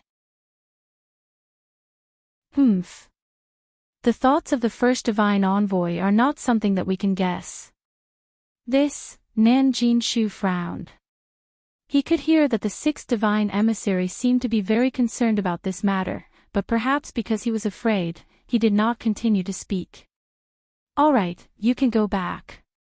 Nan Jinshu was at a loss when the 6th divine emissary suddenly asked him to leave. Was he letting him go just like that? Could it be that the 6th emissary had asked him to come here just to ask about this? But, the 6th divine envoy, get out. That voice carried an unquestionable pressure. Nan Jinshu's heart skipped a beat. He didn't dare to ask any more questions and quickly retreated. Mu Hongyu left with the map that Chu Luiyue had drawn. She still needed to go back and take a closer look at the situation below the illusionary god ocean. Also, she had to break through to the Mahayana realm as soon as possible. After Mu Hongyu left, Chu Luiyue asked Xiao Zhou to leave as well. She sat alone in her room to think. Now, there were a lot of things that she needed to solve. She hadn't finished her star path yet. This was the fastest and most suitable way for her to enter the illusionary god palace openly. Su Li had been in the illusionary god palace for a while and would carefully investigate the situation from time to time. But after all, she was under the watchful eyes of the god's emissaries. There were many things that Su Li did not dare to go overboard with, so the information that she could find was limited. Until now, there were still no clues as to the whereabouts of Dugu Maobao and Lan Xiao. Chu Luiyue could basically conclude that the two of them were trapped in an extremely secretive location in the illusionary god palace. It would be impossible to rely on Su Li alone to find them. She still had to go in. At the same time, the third Guqin score was also very important to her. She had to think of a way to get information from Nan Jinshu. If she guessed correctly, the third Guqin score was still in the Divine Ruins world. And the two gods' emissaries, Jiulong and Shi Yan, who had left earlier, were probably looking for the last Guqin score. Unfortunately, the two of them had already disappeared without a trace, leaving no clues behind. And Diwu Zhangze, who was trapped in the illusionary god ocean, what kind of person was the first god's emissary? A low and pleasant voice sounded. Chu Luiyue turned around and saw Rong Xiu walking in. He came in front of Chu Luiyue. Seeing her frown, he reached out and smoothed her brows. What are you thinking about? Why are you so tired? Chu Luiyue held his hand and rubbed her face against the back of his hand. It's still those. Rong Xiu smiled and hugged her. He leaned over and kissed her hair. Tell me about it. Miss Shengwan. I have something to do. Xiao, who had just walked to the door, was originally smiling. But when he saw the cold and noble figure hugging Chu Luiyue in the room, he was shocked and stunned. Why was she here? Chapter 23:17. The most important thing was that he seemed to have come at the wrong time. When the two people in the room heard the voice, they both looked outside the door. Rong Xiu raised his eyebrows slightly. This is, Ming's heart trembled violently. He originally wanted to run away, but it was obviously too late now. If he wanted to go in, he really couldn't move his legs. Chu Luiyue raised the corners of his lips slightly. Lord Ming, why are you here? Please come in. He didn't dare to disobey Madam's orders. Silently holding his breath, he walked stiffly and braced himself to enter the house.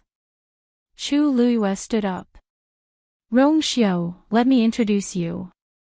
This is Lord Ming of Zhenbao Pavilion. He usually treats me very well and has helped me a lot before. Rong Xiao's thin scarlet lips curled into a smile. I see. Lord Ming, I've heard a lot about you. Ming Shu's legs went soft. He barely restrained his urge to kneel down and bow. He forced a smile. You flatter me. I've heard a lot about you too. Ha ha ha.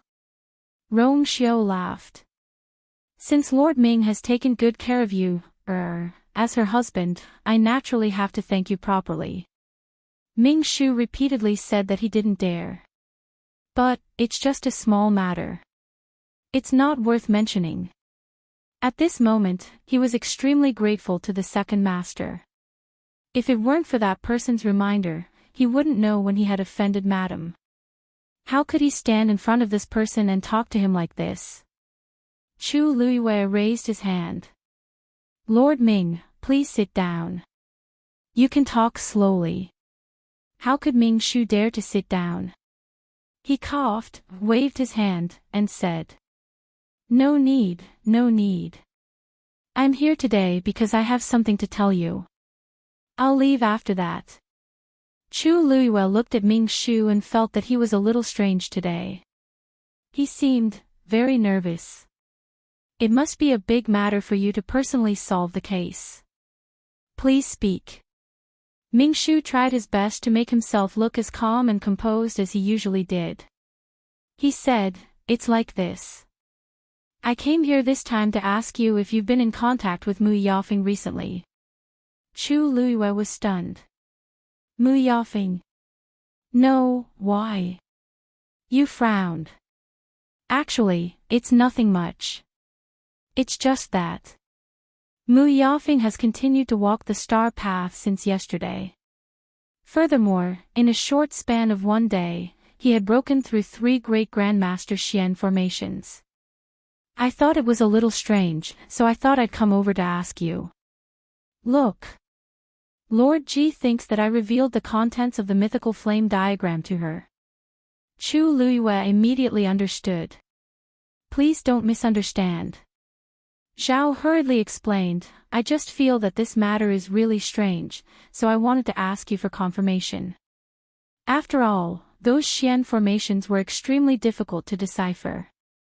Previously, she didn't make any progress for such a long time, but now she's suddenly improved by leaps and bounds.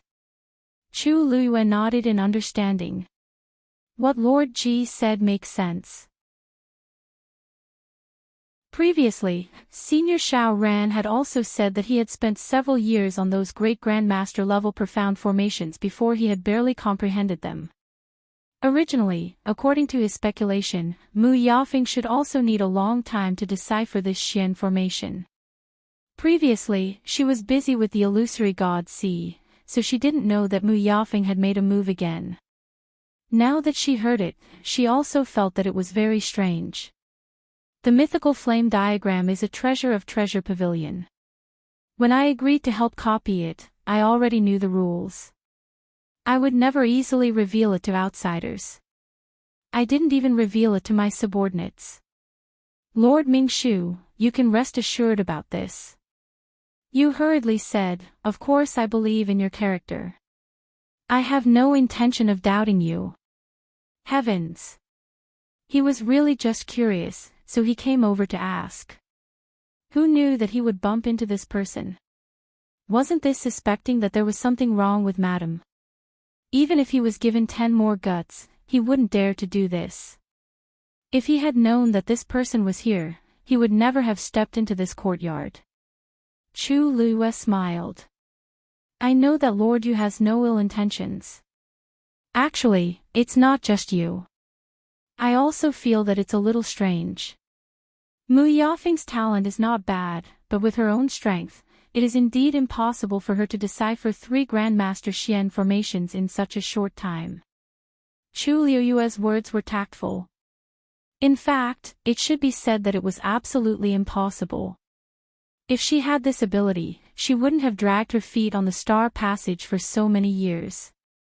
In the eyes of many people in the illusory god palace, Mu Yafeng was already a rare genius. But in Chu Liuyue's opinion, but it was fine. Ming Shu heaved a sigh of relief and said, not only that. She hasn't finished yet. She's still on the star passage.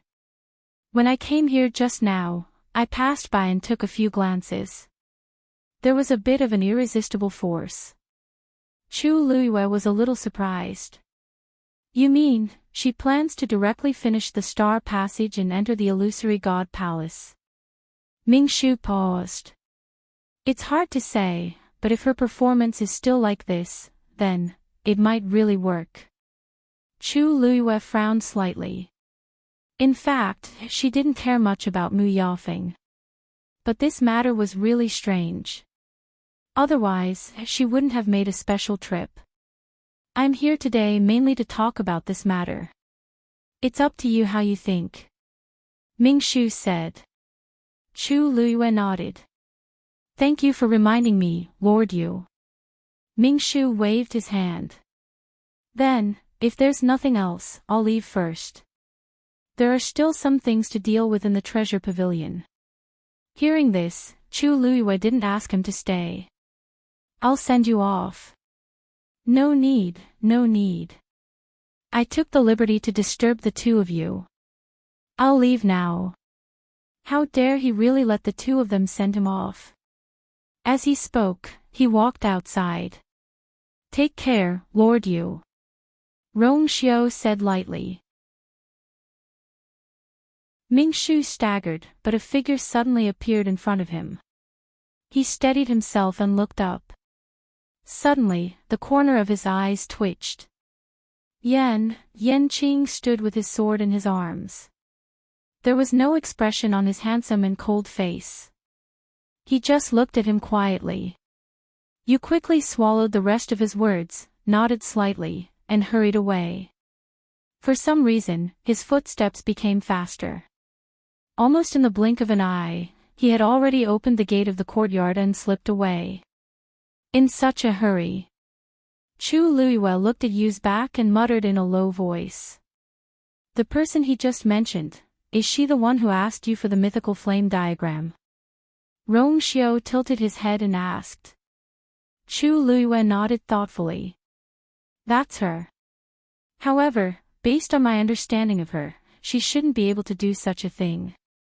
Even if she went back to cultivate in seclusion for a while, she shouldn't have advanced by leaps and bounds. The 7th oracle values her very much. I don't know if she went to consult him. Rong Xiao raised his eyebrows slightly and said lightly. The 7th oracle really doesn't have good taste.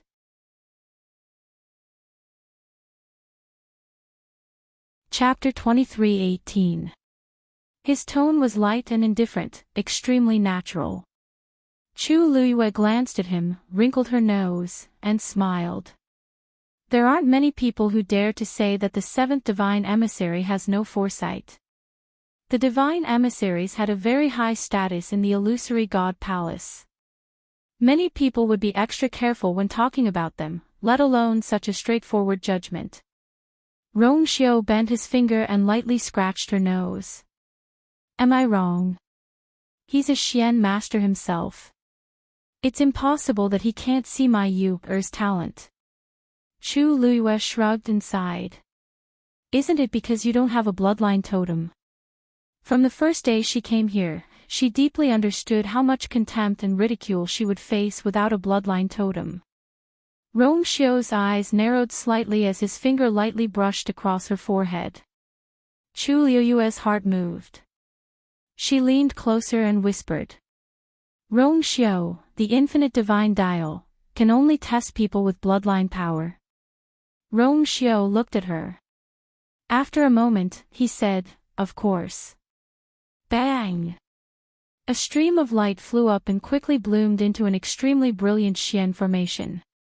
Mu Yafing looked up with unconcealable excitement in her eyes. The fourth one. This was already the fourth Xian formation she had cracked in a row on the Star Road this time. And it only took her less than 2 days. Not far behind her, many people were watching.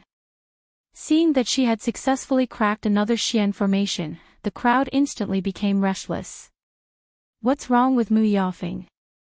Why did she suddenly become so powerful? The further she goes, the more complicated the Xian formation is. I remember that she was trapped in a Xian formation for a long time and couldn't crack it in the end, so she had no choice but to give up. How long has it been? She's back again and her progress is so smooth. Her talent has always been outstanding. Maybe she suddenly had an epiphany. If this continues, she can really comprehend all the Xian formations and officially enter the illusory god palace, right? I thought it would be Shengguan Yu, haha. What a joke. Shengguan Yu is very powerful, but she doesn't have a bloodline totem. It won't be her turn, right? That's true, but other than that, she's really powerful. Didn't you guys hear that she went to the illusory god ocean and came back safe and sound? She even beat Nan Jinshu. If she didn't have the confidence, would she dare to do that? Mu Yafing was in a good mood when she heard the envy and admiration of the people in front of her. However, the name that appeared later caused her eyes to turn cold. It was just because he had some talent that he dared to act so recklessly. I heard she was because she made demands of herself as the second divine emissary of God to the illusory god. She is really arrogant. The second oracle could tolerate her once or twice, but it was hard to say what would happen if she did it too many times. Mu Yafing shook her head, dispelled the messy thoughts in her mind, and continued forward. This time, no matter what, she had to complete the star path and enter the illusory god palace. In the courtyard, Rong Xiao and Chu Luiyue sat facing each other.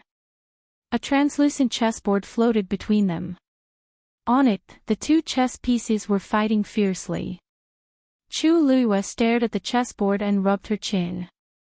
Ever since she read the mythical flame diagram and officially broke through to the great grandmaster realm, her Xian formation cultivation had improved greatly.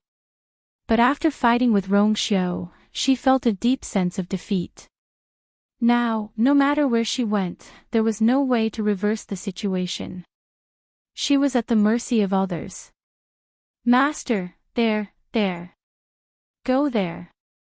An anxious voice came from behind her. Chu Luiyue looked back helplessly.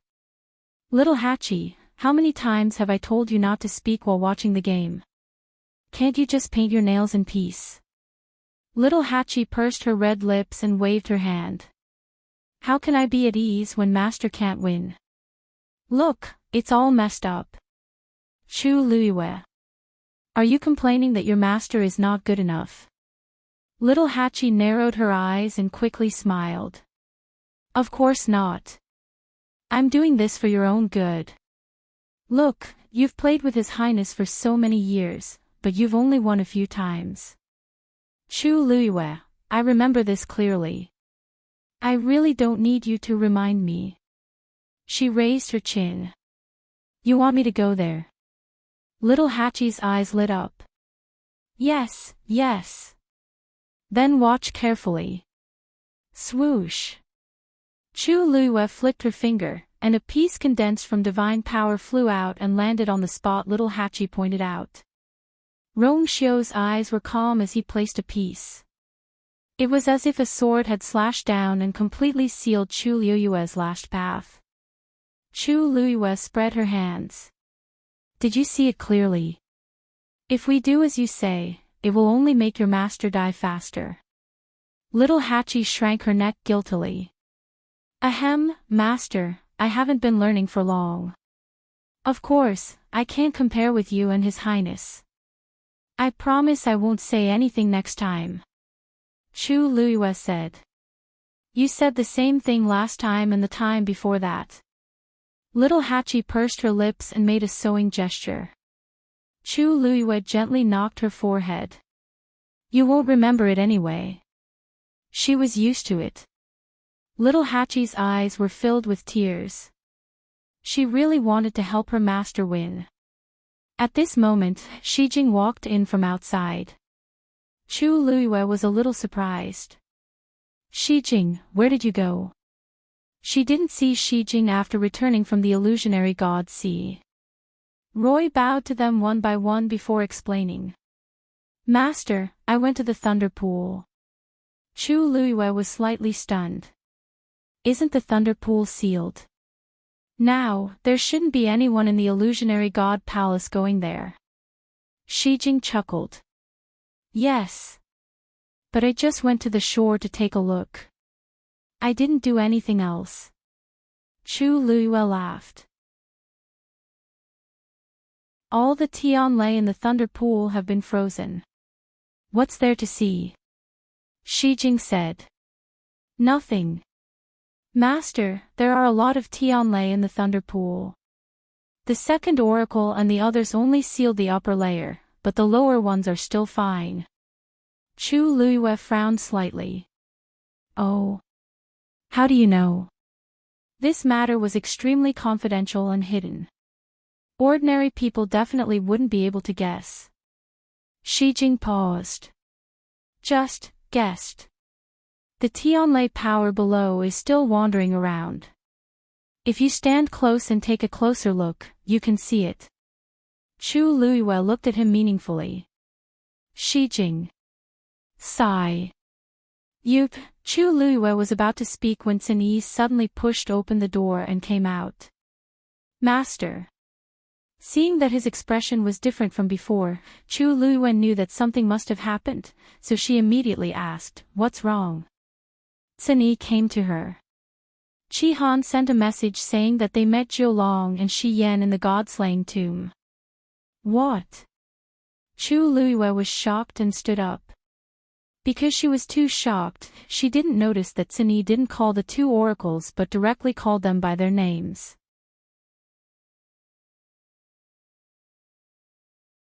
Chapter 23:19. God-slaying tomb. What are they doing there? Chu Luiyue had thought of many places, but she had never thought of the god-slaying tomb. A thought suddenly flashed through her mind. Could it be that the last Guqin score was in the god-slaying tomb? But that couldn't be right. Back then, she had finally gotten the second Guqin score from Senior Jing in the god-slaying tomb. If the third one was there, how could he not know? Her brows were tightly knitted together. Rong Xiu asked. Did you just get the news? Yi nodded. He could contact everyone in the 13U. After getting the news, he immediately came to Chu Luiyue. Of course, he knew how important the last Guqin score was to Chu Luiyue. Chu Luiyue pondered for a moment and suddenly thought of a question. Why is Qi Han in the god-slaying tomb? You just said them. Who else is with him? Yi said, and Old Six. It seems that they went there to help Old Six break through. But they didn't expect to run into those two. Chu Luiyue froze. Qi Han and the others haven't seen Zhou Long and Old Six. How would they know who they are? Yi explained. They haven't seen those two, but they know that you're in the Illusion God Palace and know a thing or two about this place. Besides, those two are above the god level. Even if they don't know who they are, once they use their strength, it's hard to imagine. That's true. This made sense. Rong Xiu's eyes fell on Chu Luiyue. What's your plan, you? Chu Luiyue was silent for a long time before she finally took a deep breath. To the god-slaying tomb. To go to the god-slaying tomb, they had to leave the heavenly gate. Not to mention Jin Yunlai, even Chu Luiyue felt that this trip was too troublesome. But they still had to go. For the sake of convenience, this time, Chu Luiyue and Rong Xiao went together, and no one else was brought. When the two of them arrived at the gate of heaven, there was no one there. In fact, most of the time, this place was empty. Who would come to the heavenly gates to play? Wasn't that just looking for trouble for himself? Last time, it was because of Nan Jinshu's incident that caused such a huge commotion. However, now that Nan Jinshu had returned to the palace of the illusory god and was staying there obediently, there was no need to mention the others. Looking at the barrier in front of him, Chu Luiyue didn't hesitate. He raised his hand and pressed it.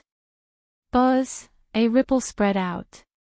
Chu Luiyue turned around and looked at Rong Xiao. The seventh divine envoy is in charge of the gate of heaven.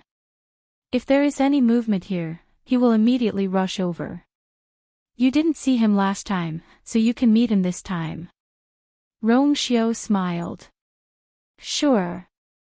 The palace of the illusory god. Jin Yunlai sensed the familiar aura at the gate of heaven.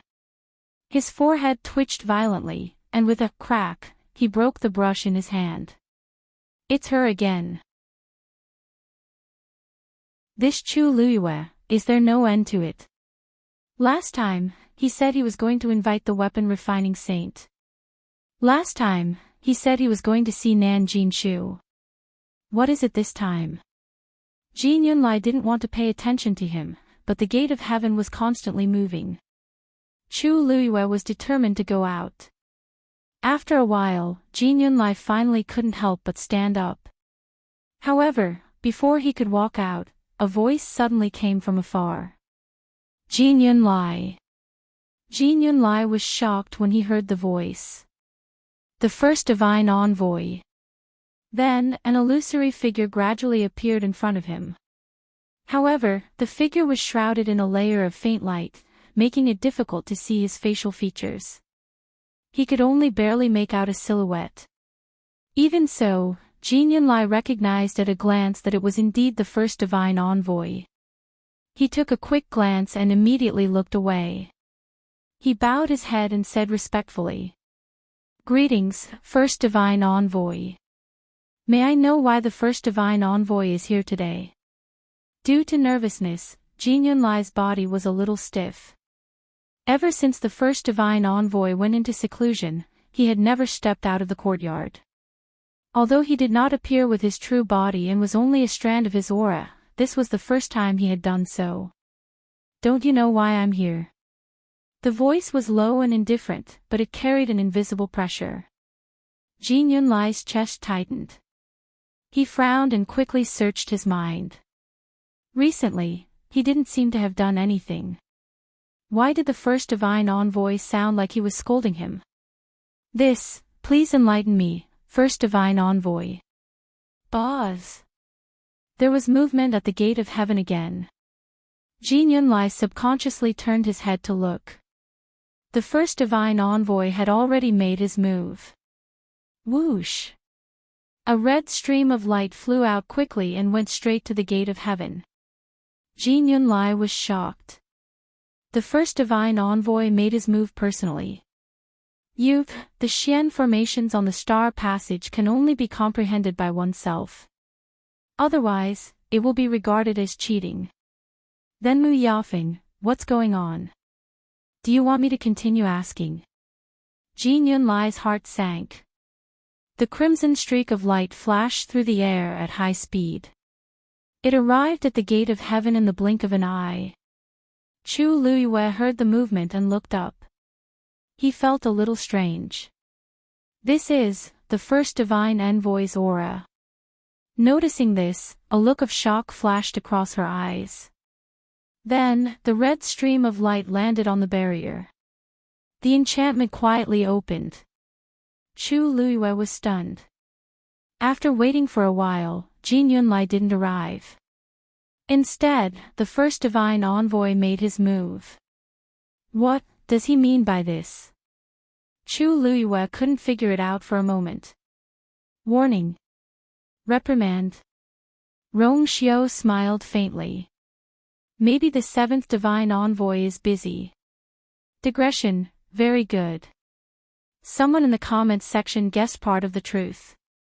6:00 clock.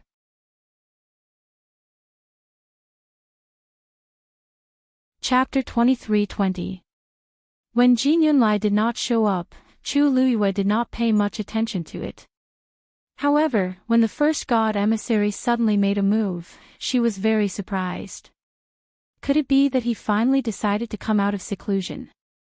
But something like opening the gate of heaven, it seemed that no matter what, it was not his turn to do it. Rong Xiao held her hand. There's no time to lose. Chu Luiyue retracted her gaze and gently nodded. The two figures quickly disappeared outside the gate of heaven. After a while, the barrier reassembled and was very calm. Chu Luiyue's departure did not attract the attention of the people in the illusory god palace. On one hand, many people's attention was on Mu Yafeng. On the other hand, the movement in the gate of heaven was too small. From the beginning to the end, only a short period of time had passed. Only the divine envoys who were guarding the various locations raised their heads in astonishment when they sensed this fluctuation. This is, the first god emissary made a move. More importantly, he seemed to be at Jin Yunlai's residence. In an instant, several god emissaries immediately moved out and headed towards Jin Yunlai's direction. The first god emissary had been in seclusion for several years. Now that he finally made a move, they naturally had to go and check it out. Illusory God Palace. There was dead silence in the huge room. Jin Yunlai stood there with her fists clenched. Most of her strength seemed to have been sucked out of her body. Even opening her mouth to speak was difficult. Her face was pale and her lips trembled slightly. She felt as if she had fallen into an ice cave. Every word of the first god emissary's questioning was heavy and cold. After a long time, she finally found her voice. I just gave her a little reminder, The first god emissary asked. Jin Yunlai closed her eyes and finally said dejectedly, yes. I intentionally helped her. The gate of heaven will only open for a year. If she is unable to comprehend all the Xian formations on the star path before the deadline and enter the illusory god palace to ascend to the heavens, then she will have to wait for another 10,000 years. A few months have already passed and she is still trapped in those Xian formations. I just feel that her talent is not bad. It is a pity to wait so long. Who in the illusory god palace didn't wait like this? The first oracle let out a rare laugh as if he had heard a joke. Xiao Ran has already been stuck in the last few profound formations for 30,000 years, but I don't see you helping him. Jin Yunlai could hear the dissatisfaction in the first oracle's words. But Xiao Ran was Xiao Ran after all, and Mu Yafeng was different. First divine envoy, ever since I took control of the star path, no one has successfully walked through the star path and entered the illusory shrine. This period of time was truly too long. Many mystic cultivators had already lost their confidence, and fewer people were even trying. If this continues, that's because they don't have the qualifications to enter the illusory god palace. Back then, didn't you successfully complete the star path and even become the 7th divine envoy? Jin Yunlai looked troubled. But back then, it was because Jin Yunlai felt a chill in her heart when she sensed a cold gaze on her. She immediately swallowed the rest of her words. After a long while, he said, This is Yunlai's fault. Yunlai will accept any punishment given by the first oracle. But there are some things that I have to say. Mu Yafeng is the most talented mystic cultivator in the illusory god palace in the past 10,000 years. If even she can't do it, then there's no need to talk about the others.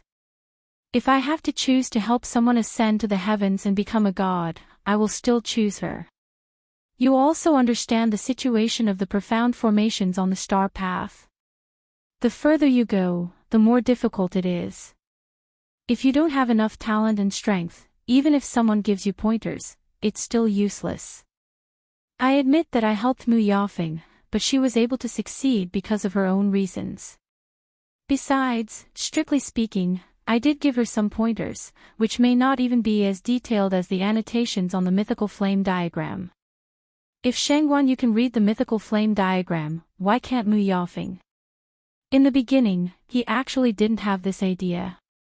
On one hand, it was because he thought highly of Mu Yafeng and always felt that these problems weren't difficult for her. On the other hand, he didn't have such plans before. But as time passed, the development of the situation gradually deviated from his expectations. On Mu Yafeng's side, she was unable to crack the profound formation and was trapped in one place for a long time without any intention of continuing. On the other hand, Chu Luyue continuously advanced with the help of the mythical flame diagram and successfully stepped into the area of the Grandmaster's profound formation. If this continued, Chu Luyue might really surpass Mu Yafeng. That wasn't the result that Jin Yunlai wanted to see. Because she didn't have a bloodline totem, Jin Yunlai was biased against Chu Luyue from the beginning and always felt that she would leave the illusory god palace soon. Who knew that not only did she not leave, but she also caused a lot of trouble and became the focus of the illusory god palace. If she really took the lead, not only would Mu Yafeng be unhappy, but Jin Yunlai would also feel like she was slapped in the face. Even if Chu Luyue couldn't ascend to the heavens and become a god, as long as she performed better than Mu Yafeng, it was inevitable that everyone would talk about her. And Jin Yunlai, who was in charge of the star path, would naturally be implicated.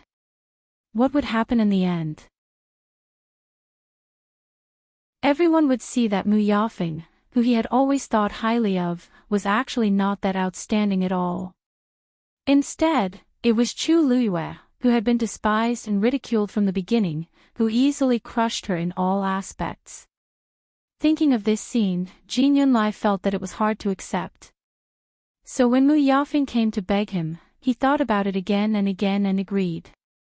And her performance did not disappoint him.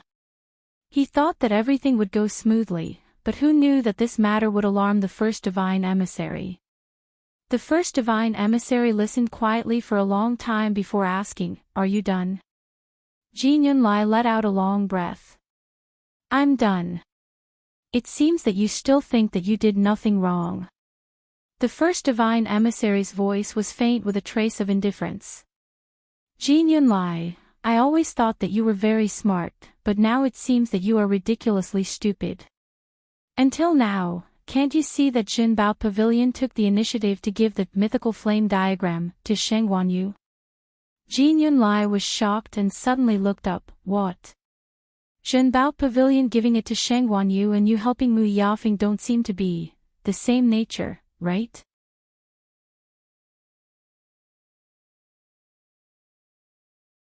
Chapter 23-21.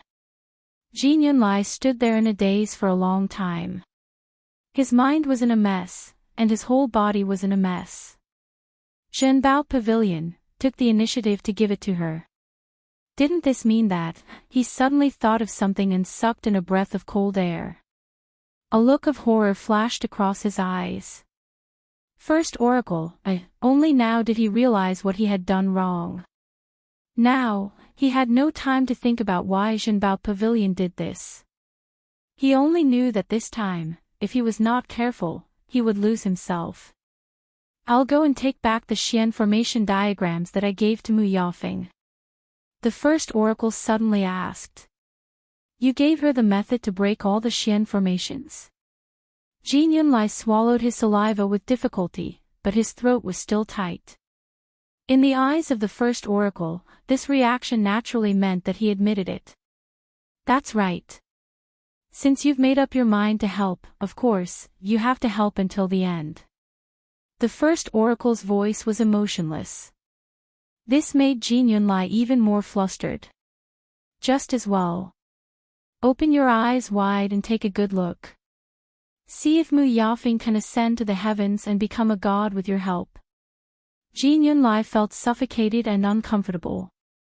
He wanted to defend himself, but he couldn't say a word. Knock knock. Suddenly, there was a knock on the door. "First Oracle, are you there?" This was Shu Jing's voice. She did not go to Herb Mountain today, so when she heard the commotion, she hurried over. She was the first to arrive. Jin Yunlai was about to speak when he saw the phantom in front of him suddenly disappear. He wanted to ask her to stay, but she had already disappeared. It was just the aura of the first oracle. He could come and go as he pleased. He took a deep breath and rubbed his face hard. After being the seventh oracle for so many years, he had always been cautious. This time, he was impulsive and went easy on Mu Yafeng. He did not expect that he would be caught red-handed by the first oracle. Although the first oracle did not give him any substantial punishment, this made him even more nervous. He really could not understand what that person was thinking. Was he planning to come out of seclusion? If that was the case, there was nothing wrong with it. But the crux of the matter was, with so many things happening in the illusory god palace recently, why did that person target him? Helping Mu Yafeng cheat was neither a big deal nor a small matter. No matter what, it couldn't be more important than the Lightning Pond and Fengming Mountain, right? First Oracle. Shu Jing waited for a while, but he still didn't hear any movement inside, so he shouted again. Creak, the door was opened. Jin Yunlai appeared behind the door. When Shu Jing saw him, he subconsciously looked inside. The first oracle has already left. Jin Yunlai said coldly. That person really came. Shu Jing looked shocked. He's willing to come out of seclusion. That's not right. Why is he looking for you the moment he comes out? Jin Yunlai didn't want to talk too much with her, so she just said perfunctorily, the first divine emissary did not come personally. He only sent a wisp of his aura to ask me some questions. Shu Jing's expression softened a little, but he still felt quite surprised. What's the matter that actually alarmed the first oracle? Jin Yunlai glanced at her. You came here to ask about this. Then you can leave.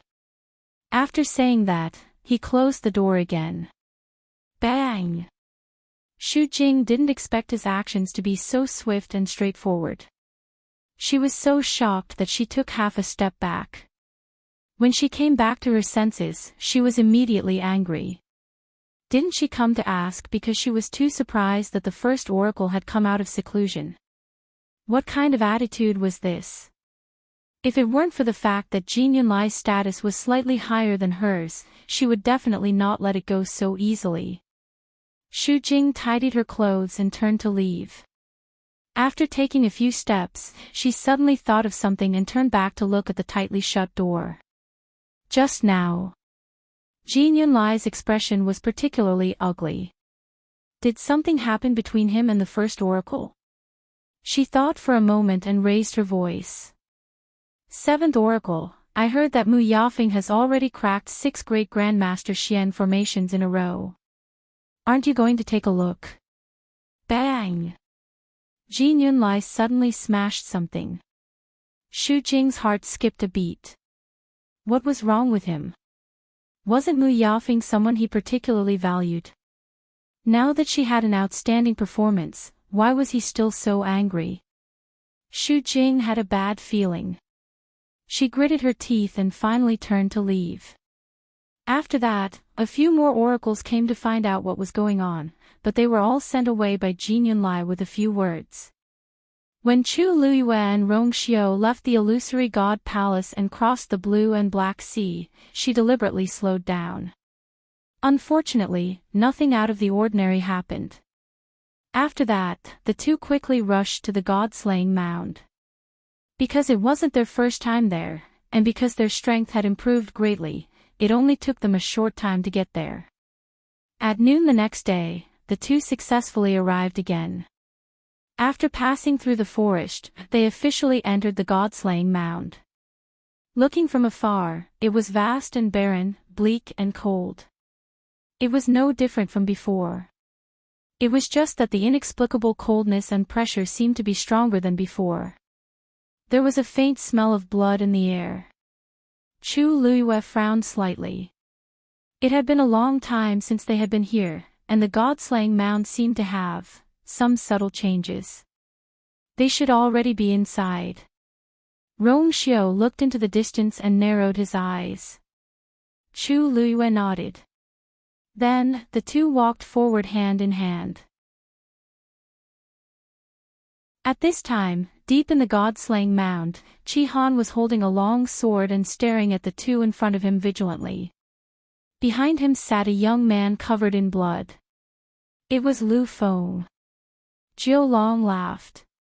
You want to enter here with just the two of you?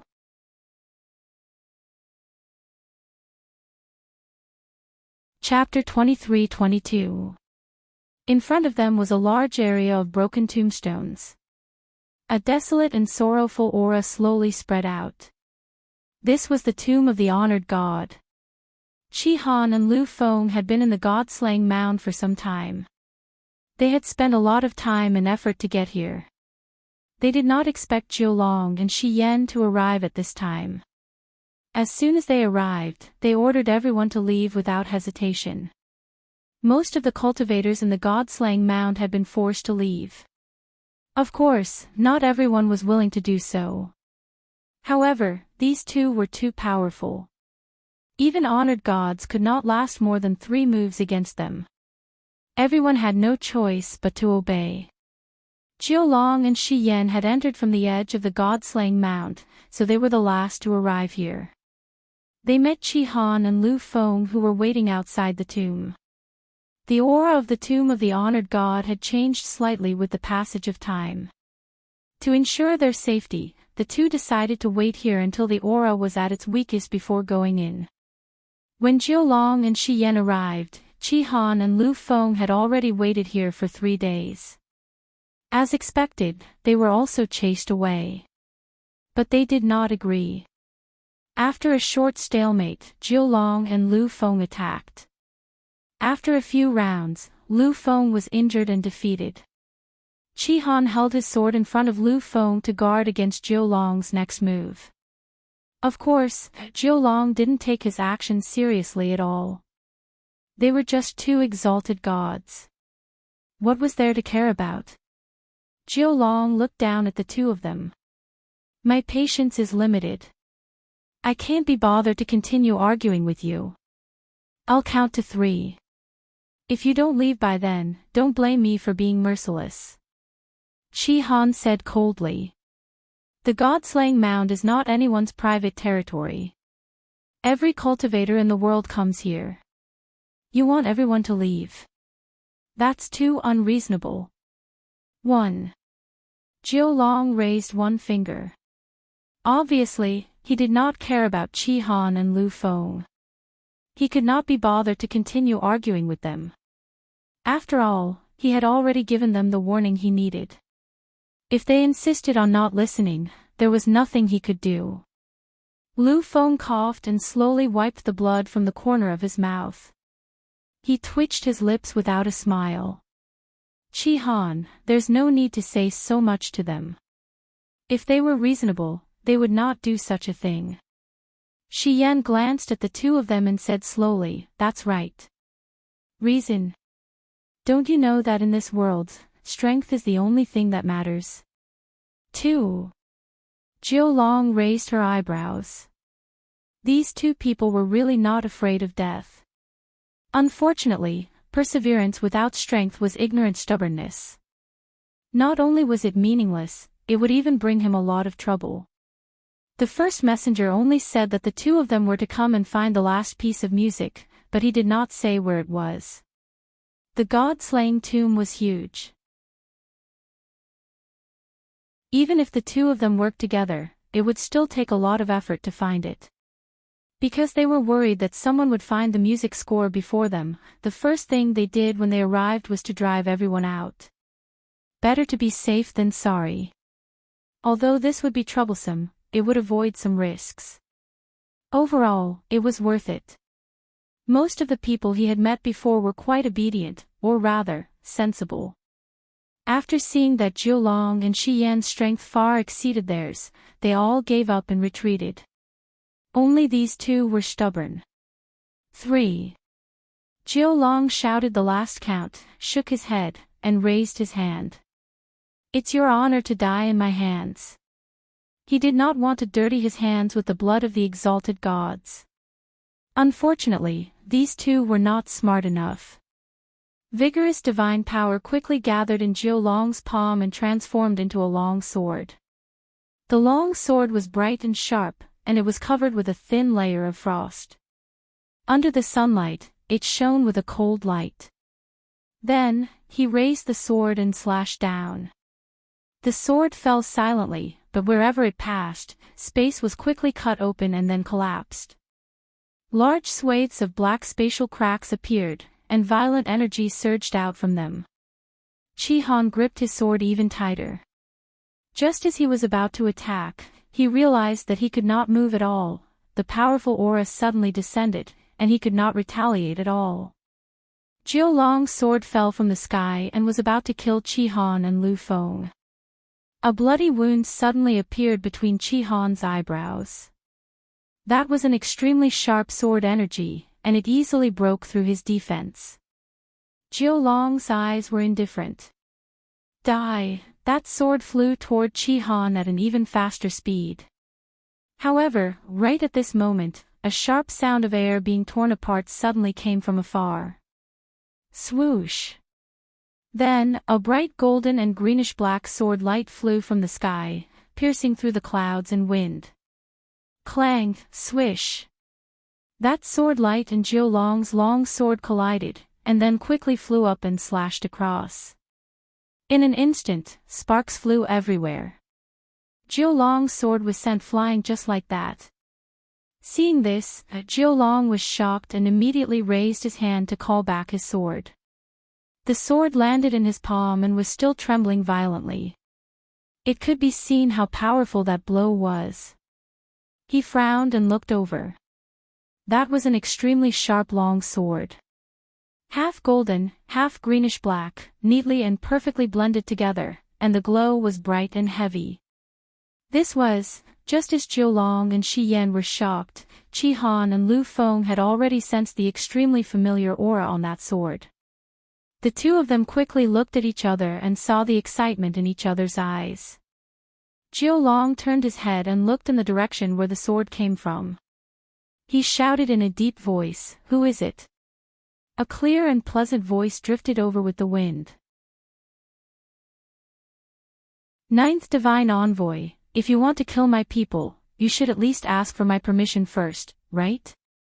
Jiulong was stunned at first, then he realized that this voice was very familiar. A name suddenly appeared in his mind. Sheng Wanyu. Just as he finished speaking, a woman in a red dress appeared in a flash. Her figure was slim and graceful, and her beauty was unparalleled. Her black hair flew in the wind, and the hem of her dress danced. There was a faint smile on her face, and her starry eyes were slightly curved like the moon, as if they were filled with starlight. Jiulong's face darkened. It's really you. Chi Han and Lu Feng could no longer suppress their emotions and shouted in unison. Master! Chu Luiyue came in front of the duo and sized them up.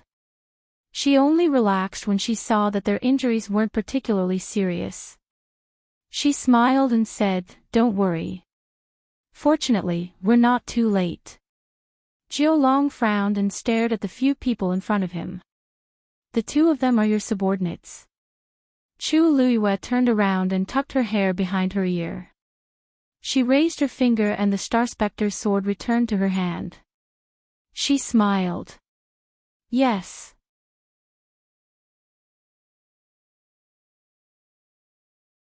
Chapter 23:23.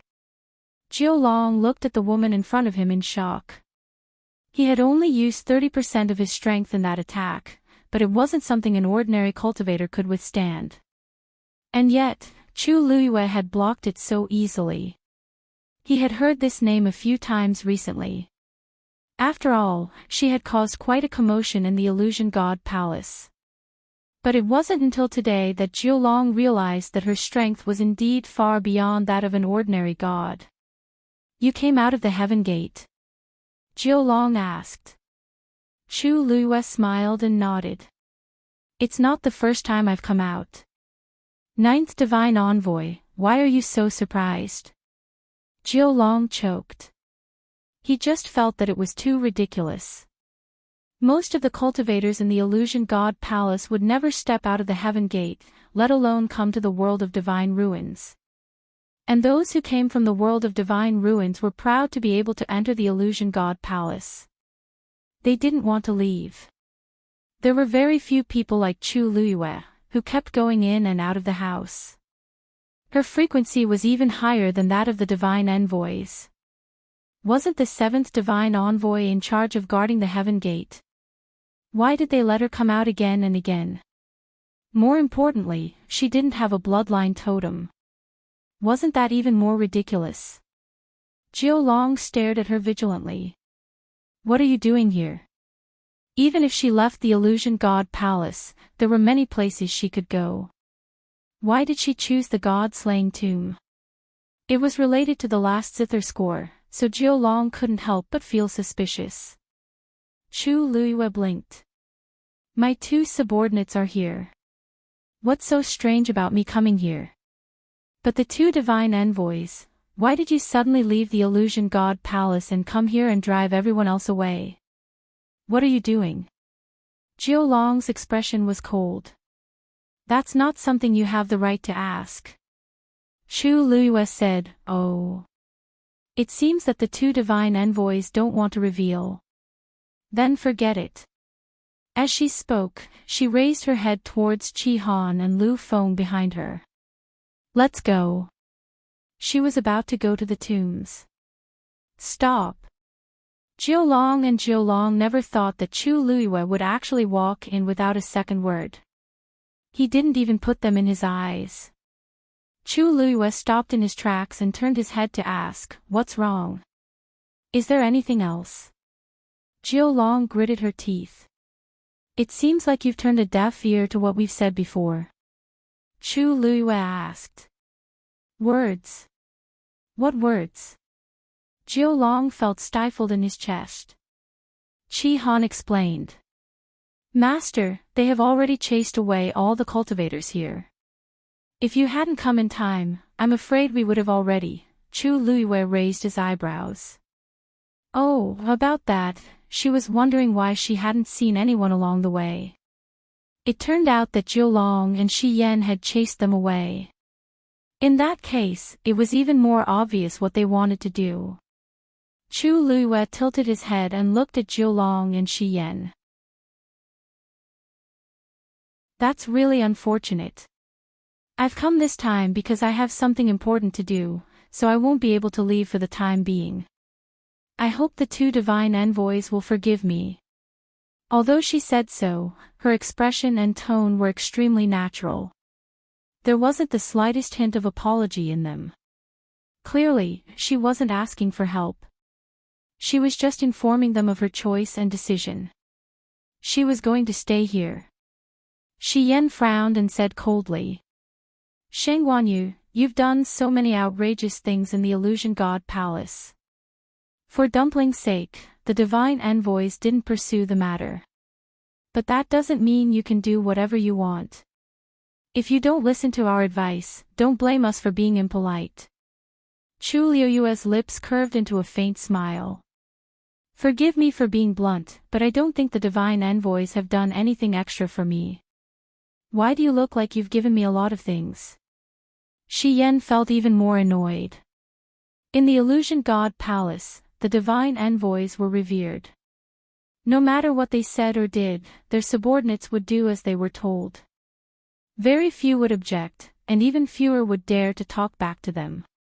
But now, Chu Luiyue had done all of this, and she didn't seem afraid at all. Who gave her the confidence? Sheng Wanyu, are you sure you want to continue being so impudent? Jiulong raised his sword and pointed it at her. No matter how powerful your eminence is, she's still your eminence. If he used his full strength, Chu Luiyue wouldn't be able to retaliate at all. Chu Luiyue blinked and smiled in the face of the cold sword light.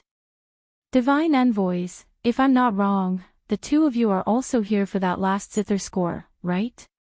Since everyone has the same goal, why don't we work together and find it first? We can talk about the rest later. These words caused Jiulong and Shi Yan's expressions to change.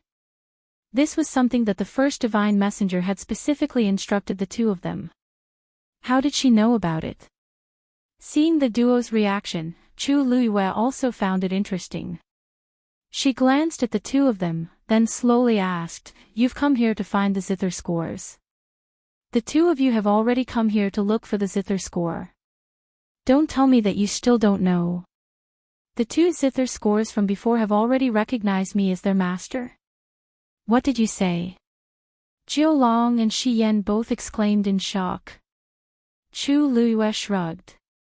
It seemed that they really didn't know. Since the first divine envoy gave you this task, why didn't he tell you about it? Not many people knew that she was the master of the zither scores, but Nan Jinshu was one of them. He had chosen to tell the first divine envoy the location of the last score, so there was no reason for him not to tell her.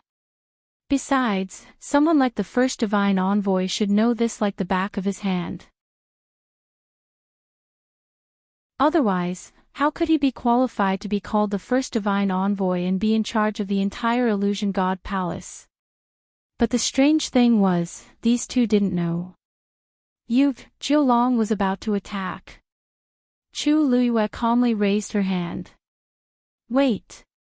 Ninth divine envoy, I've already said that the two zither scores are with me, and they already belong to me. If you kill me now, you won't get a single one. Once she died, the two zither scores would be scattered and hidden away again, and they would never be found again. Unless there was something wrong with their heads, Jiulong and Shi Yan would never touch her." This was also why Chu Luiyue dared to be so frank. Since she couldn't hide it, she might as well be frank. "You dare threaten us?" Jiulong gritted her teeth. Chu Luiyue sighed helplessly. "I've already made it so obvious, but you two only realized it now." She had always been a straightforward person. If she wanted to threaten someone, she would do it openly and openly. The first two zither scores were with her. If they had the ability, they would have to fight for it. She wasn't afraid of death, but she didn't know if the illusion god palace would be afraid of getting nothing in the end.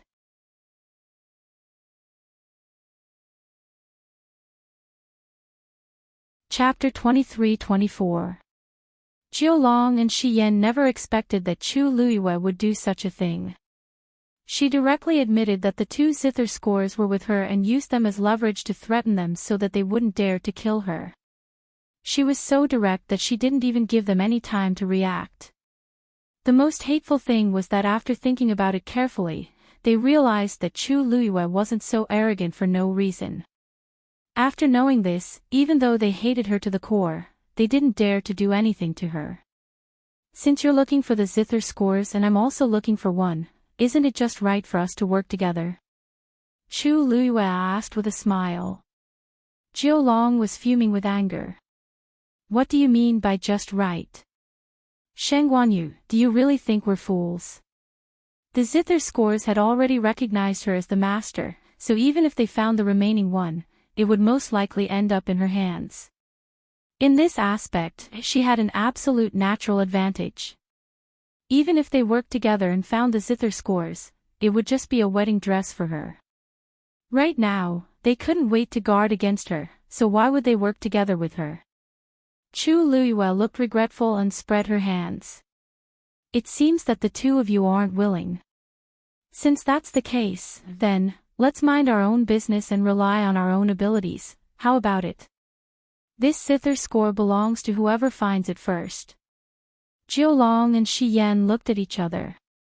Of course, they didn't want to agree to Chu Luiyue's suggestion. She was the master of the zither scores, so she had an advantage over them. But if they didn't agree? Looking at her posture, it seemed like she was going to continue to cause trouble. And they couldn't do anything to her. After a long while, Shi Yan gave Jiulong a look, then looked at Chu Liyue. Since you insist, it's not that we can't agree. But we also have a condition. Divine Envoy, please speak.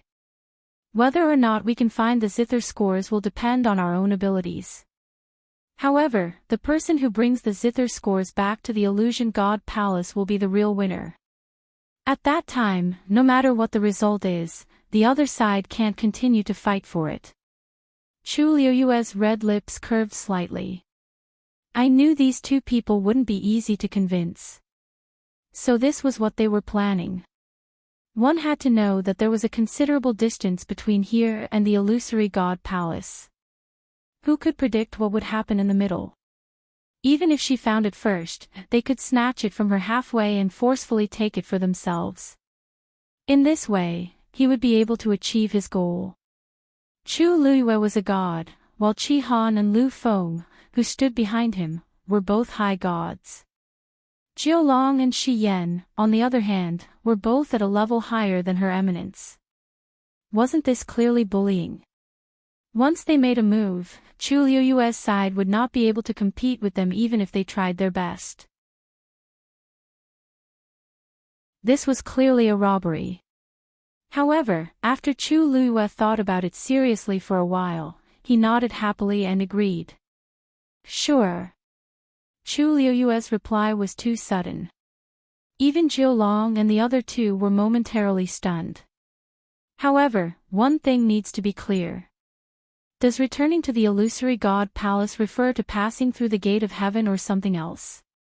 If you insist that it only counts after entering the illusory God Palace, then wouldn't I have lost from the start? Chu Liyue shrugged. Naturally, it counts after passing through the gate of heaven. Shi Yan added. Although he didn't know why Chu Liyue agreed, this condition was clearly beneficial to them. It would be a waste not to use it. It would be best if the two of them could directly find the last zither score. If Chu Liyue was one step ahead of them, they could just snatch it back. As long as they didn't harm her life, everything else was still under their control. Jiulong's mood finally calmed down. Since we've discussed it, then, rumble. A loud sound suddenly came from afar. Jiulong and Shi Yan immediately turned to look. This sound came from the depths of the tomb. Someone had already entered. The two looked at each other. Jiulong immediately realized something and looked at Chu Liyue angrily.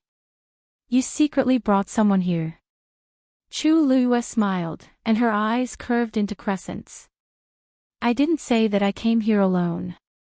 Jiulong was so angry that her teeth were itching. She had said so much just to stall for time. Shi Yan frowned. Forget it, now is not the time to argue with her. Let's go in and see what's going on. This commotion came so suddenly that it was definitely not something an ordinary cultivator could do. Something must have happened in the tombs of Her Eminence. Perhaps, it has something to do with the last zither score. Jiulong glared at Chu Liyue. Shengguanyu, it's too early for you to be happy. The one who has the last laugh is the winner.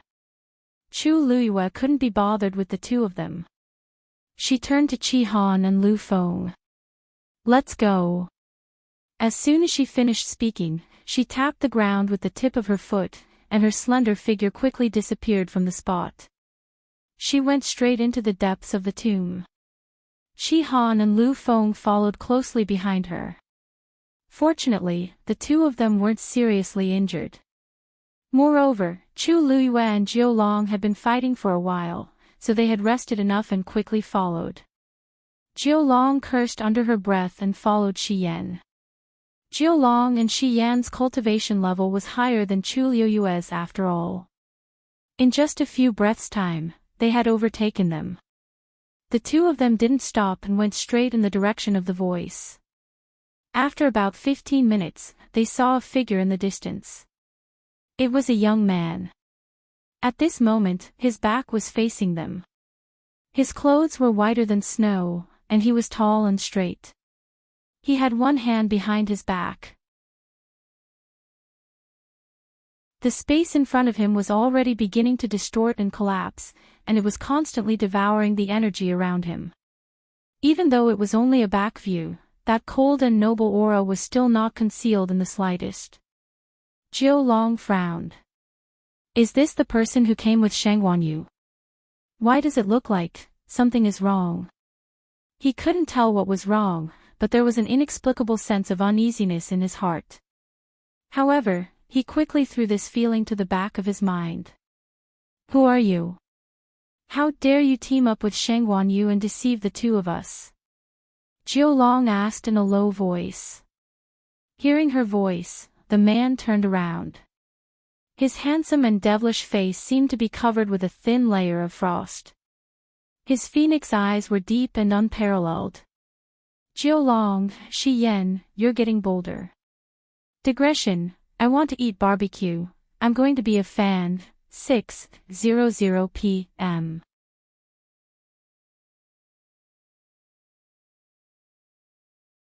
Chapter 23-25. This question instantly caused Jiu Long and Shi Yan to be shocked on the spot. Emperor. The two of them were shocked. Their previous arrogance immediately disappeared and was replaced by deep respect. Why are you here? Jiu Long's face turned pale. What did he say to the Emperor just now? No wonder he felt that something was wrong when he saw this figure. This figure, this aura. He actually didn't recognize it. Actually, Jiu Long couldn't be blamed. After so many years, the number of times he had seen the Emperor could be counted on one hand. On one hand, the Emperor didn't show up most of the time. On the other hand, with his and Shi Yan's seniority, they were usually quite far away from each other. They couldn't be said to be familiar with each other. Moreover, they didn't expect that the Emperor would appear here. Rong Xiu looked up slightly. Three figures could be vaguely seen from afar. They were Chu Luiyue and the other two. Their strength was not as strong as Jiu Long and Shi Yan. In addition, Qi Han and Lu Feng were only in the high god realm and were injured, so their speed was even more limited. As a result, the distance between the two sides was so large in a short period of time. However, this made it convenient for Rong Xiu. This short period of time was enough for him to solve the problem of the two. Thinking of this, Rong Xiu retracted his gaze and looked at the two again. Feeling that indifferent and cold gaze on them, Jiu Long and Shi Yan felt a sense of pressure and their bodies tensed up. Didn't you already guess why I am here? He said indifferently. The two of them were stunned. After a while, they suddenly came to their senses and were shocked. Wait, what does the Emperor mean? Did he really come with Chu Luiyue? But Chu Luiyue's background, when did he have contact with the Emperor? Furthermore, it would appear that the relationship between them was not ordinary at all. Otherwise, Chu Luiyue wouldn't have used such a tone when he mentioned the Emperor. Shi Yan suddenly thought of something and gasped. Emperor, that Shangguanyu is one of your men. He was guessing that Chu Luiyue was Rong Xiu's subordinate and nothing else. However, Rong Xiu was too lazy to correct him. He only raised his eyebrows slightly. His people. There was nothing wrong with that.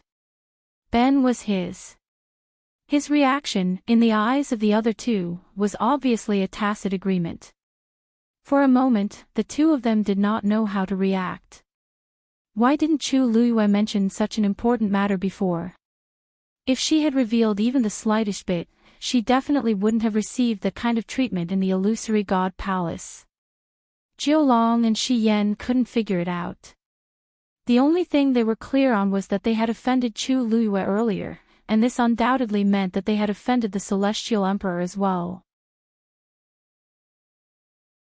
Celestial Emperor, we have eyes but failed to recognize Mount Tai, which is why we offended you. Please forgive us. Jiu Long came back to his senses and quickly begged for mercy. Other than begging for mercy, he couldn't think of anything else he could do now. Previously, he had rushed over excitedly, intending to find the last zither score before Chu Luiyue.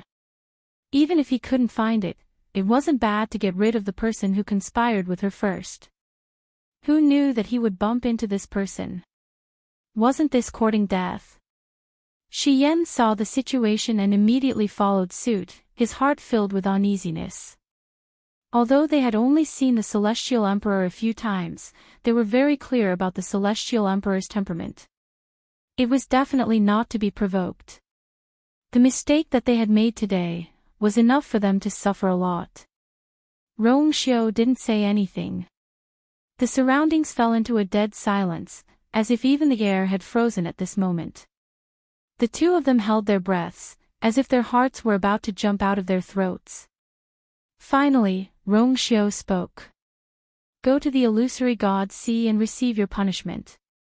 Without Ai's permission, you are not allowed to leave. Hearing this, Jiulong and Shi Yan were stunned. Celestial Emperor means, now. Rong Xiu's eyes moved slightly, and his thin scarlet lips raised into an extremely cold arc. If you can continue to stay here, it will be considered as your ability. The two of them trembled at the same time. This meant that if they didn't leave immediately, the Celestial Emperor would personally take action. Even if the two of them had the guts, they wouldn't dare to take such a risk. Wasn't this taking the initiative to throw themselves into a knife's mouth? But, Celestial Emperor, it's not that the two of us deliberately disobeyed your orders, but this time, we are here on the orders of the first Divine Envoy to find the last zither score. If we can't complete the mission, I'm afraid that when we return, we won't be able to explain it to the first Divine Envoy. Jiulong braced himself and spoke with difficulty. If they had any other choice, they wouldn't choose to go against the Celestial Emperor. But in this situation, they really had no choice. After all, the Divine Envoys were from the Illusory God Palace. Since the first Divine Envoy had ordered them, they didn't dare to disobey. Although the Celestial Emperor had a noble status, under most circumstances, he wouldn't interfere in the matters of the Illusory God Palace. And the zither score was also an item of the Illusory God Palace. Logically speaking, this matter shouldn't have much to do with the Celestial Emperor. Why would he come here personally? Rong Xiu raised his eyebrows slightly. What? Ai's orders can't even compare to the words of the first Divine Envoy. We don't dare. Jiulong and Shi Yan's souls almost flew out of their bodies as they hurriedly denied. Not to mention them, even the master of the Illusory God Palace had to respectfully greet the Celestial Emperor when he saw him. How could they dare to say that? After weighing the pros and cons, the two of them struggled for a while before finally nodding with difficulty. We obey the Celestial Emperor's orders. But, the last zither score, Rong Xiu narrowed his eyes. The zither score came from the Illusory God Palace, so it should return in the end. Hearing this, Jiulong and Shi Yan only thought that he agreed to return the last zither score to the Illusory God Palace after finding it. No matter what, they would be able to answer to the first Divine Envoy when they returned. Then, the two of us will take our leave. After saying that, seeing that Rong Xiu's expression was normal, the two of them bowed respectfully and then hurriedly turned and left. Their speed was even faster than when they came. They were afraid that if they were a step late, they would lose their lives here. After a while, the two figures quickly disappeared into the distance. At this moment, Chu Luiyue and the other two finally arrived. Seeing that only Rong Xiu was here, Chu Luiyue was stunned. Where are the two divine envoys?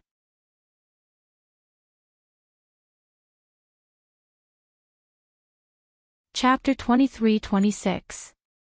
Rong Xiu turned around. Who? Chu Luiyue said, the 9th and 10th divine messengers. The two of them just came here. Didn't you see them? Rong Xiu shook his head. I've been here the whole time. I didn't see anyone coming. Chu Luiyue frowned. How could she not see them?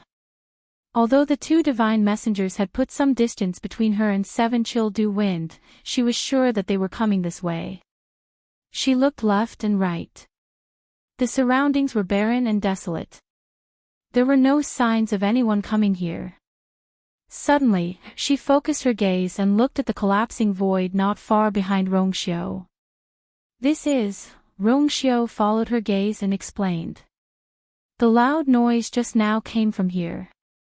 The last time we came here, something similar happened, but it was different." Chu Luiyue nodded slightly. She had noticed this as well.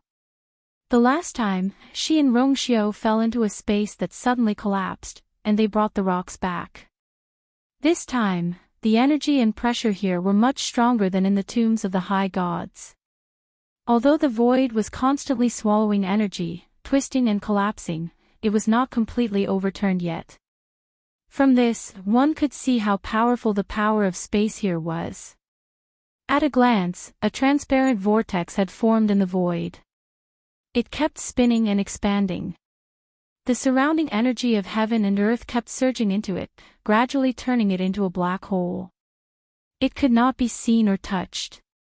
Only the vast pressure was getting heavier and heavier, indicating the danger within. It was still rising. A faintly discernible summoning force came from the vortex. Chu Luiyue frowned slightly and walked forward. "Master." Qi Han and Lu Feng called out worriedly. Chu Luiyue raised her hand. "Don't worry. I know what to do." With that, she continued to walk forward. At this moment, a piece of gravel the size of a palm suddenly rolled over from the side. It only stopped when it touched the tip of her foot. Chu Luiyue looked down. Obviously, this stone came from one of the tombstones. And it was the tomb of the high god. She bent down and picked up the stone. Suddenly, she heard a faint buzzing sound in front of her that could not be ignored. Buzz! She looked up in surprise, only to see that the vortex not far in front of her had suddenly stopped spinning. But this situation only lasted for a moment. The next moment, everything returned to normal. It didn't seem any different from before. However, Chu Luiyue's eyes widened in shock.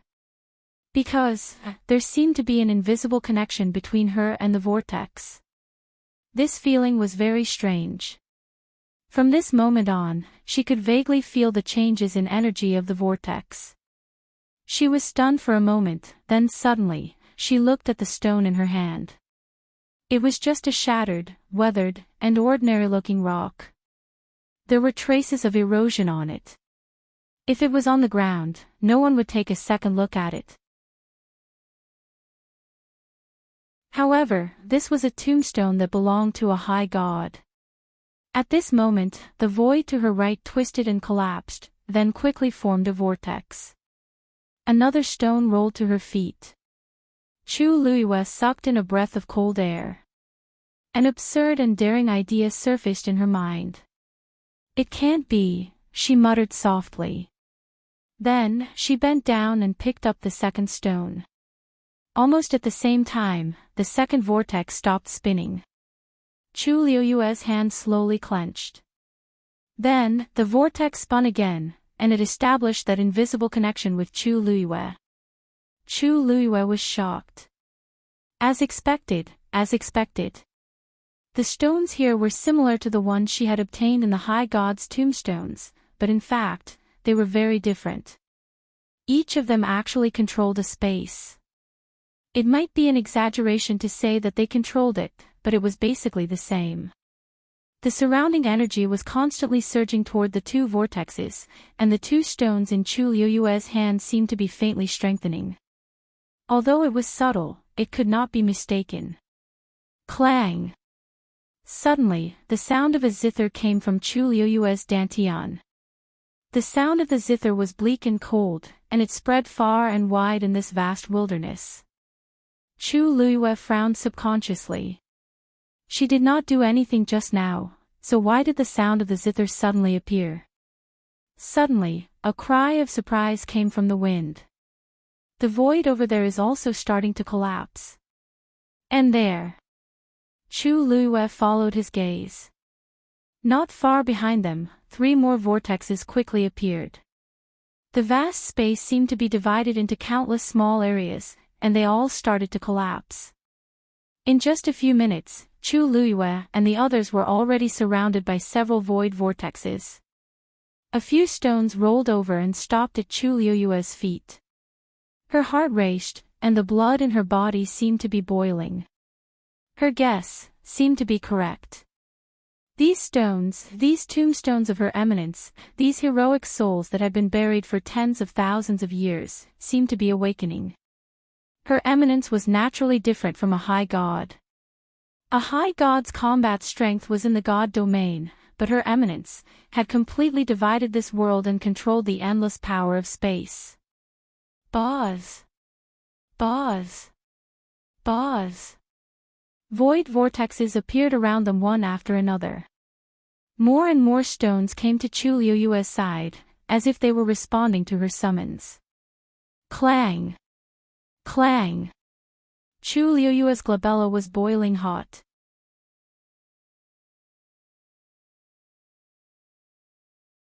Chapter 23-27. She touched the area between her eyebrows. It was as if there was a burning flame burning there. Her heart was beating rapidly, and the blood in her body was surging. This was her totem. Chu Luiyue had known about the existence of this thing for a long time, but it had only appeared a few times when she was in a life-or-death situation. Hence, she had not been able to pay much attention to it. But now, this totem had suddenly appeared again. It was so clear. The surrounding energy of heaven and earth started to gather towards her quickly. Her aura also started to rise rapidly. Buzz buzz. Chu Luiyue looked up.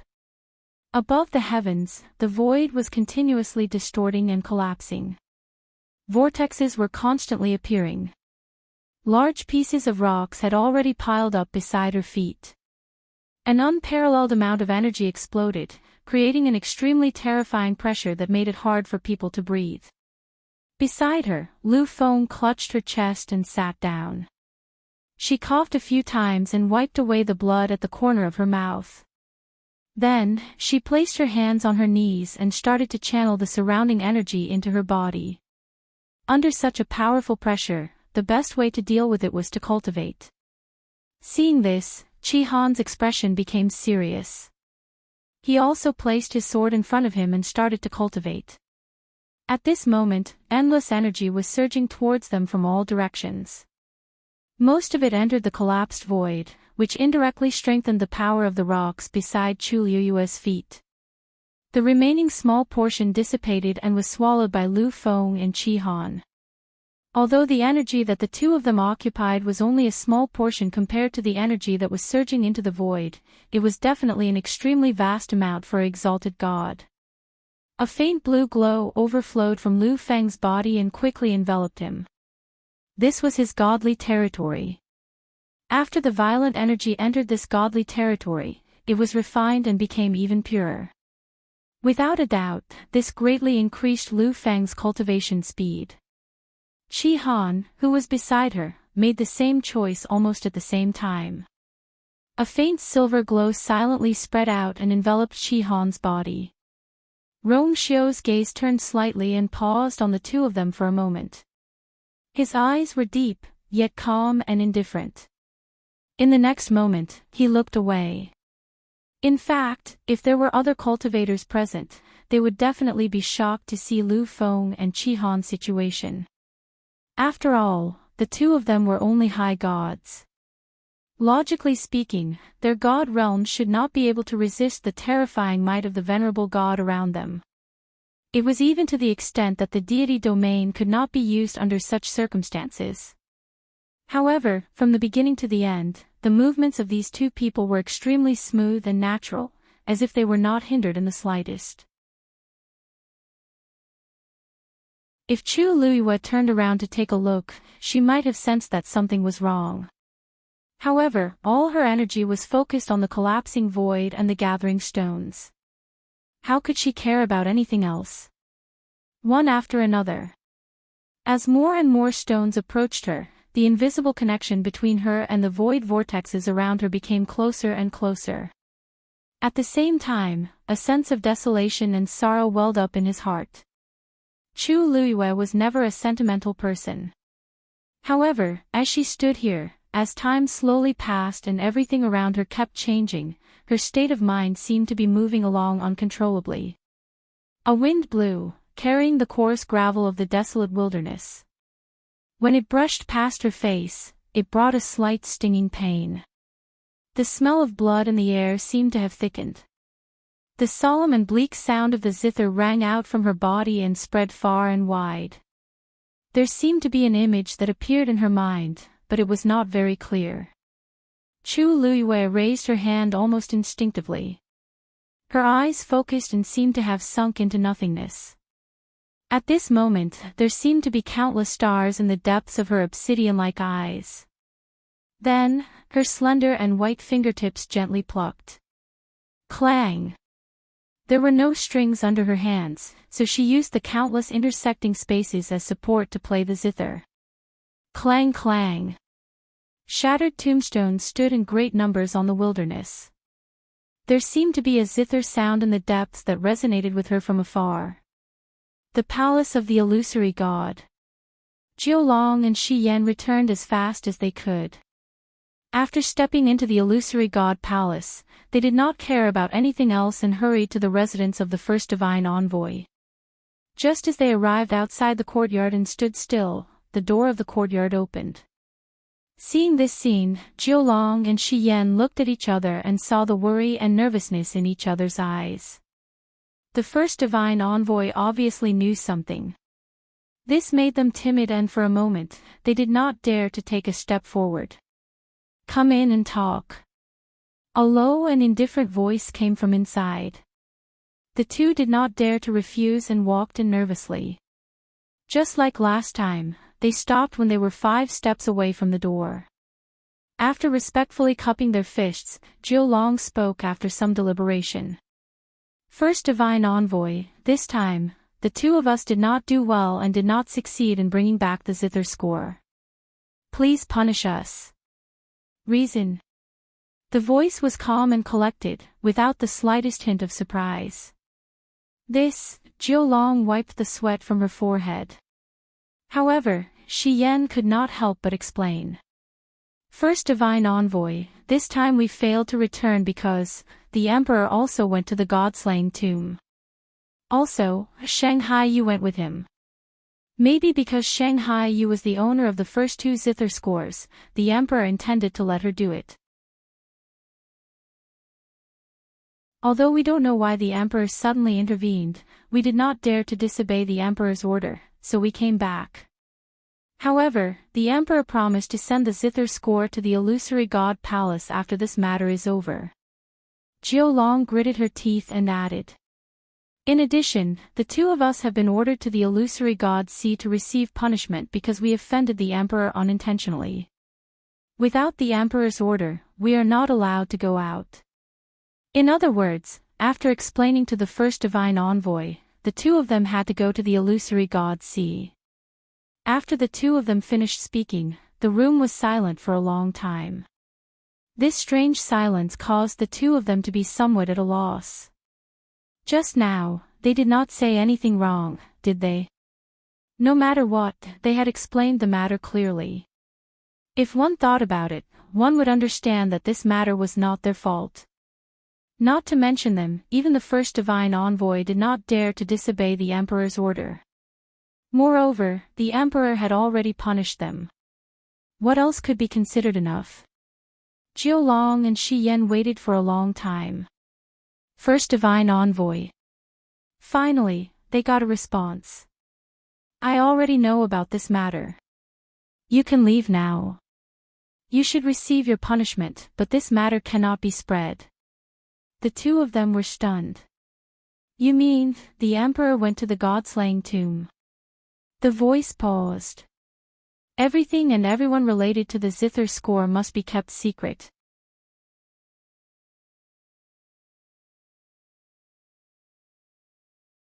Chapter 23-28. This was the highest secret of the Illusion God Palace, so it was normal for the first divine envoy to ask them to keep it a secret. Without any hesitation, the two of them immediately agreed. Yes. If the other divine envoys ask, just say that you didn't manage to find the score and offended the emperor, so you were sent to the Illusion God Ocean. There's no need to mention anything else. Jiu Long paused. He could guess what the first divine envoy meant, but he wasn't sure. After a moment of hesitation, he finally asked. First divine envoy, then. Shengguan Yu is the emperor's woman, don't you understand the emperor's attitude? The first divine envoy interrupted him with a cold and indifferent voice. Jiu Long was shocked and hurriedly said. Yes. Jiu Long understands. Shi Yan understands. That woman had been in the Illusion God Palace for so long, but she hadn't revealed anything. The emperor's intentions were clear. The only thing that wasn't right was probably the extra attention and care that Jinbao Pavilion had given her. But that matter didn't arouse too many people's suspicions. After all, Chu Luiyue was a mystic master and had great talent and strength. Even if she didn't have any background, it was normal for Precious Treasure Pavilion to be willing to support her. Jiu Long and Shi Yan had heard about this before, but they didn't take it to heart. But now that they thought about it, they realized that there was a reason for everything. It was just that if this reason were to be revealed, who knew how many jaws would drop from shock. The two even secretly rejoiced that they hadn't interacted much with Chu Luiyue.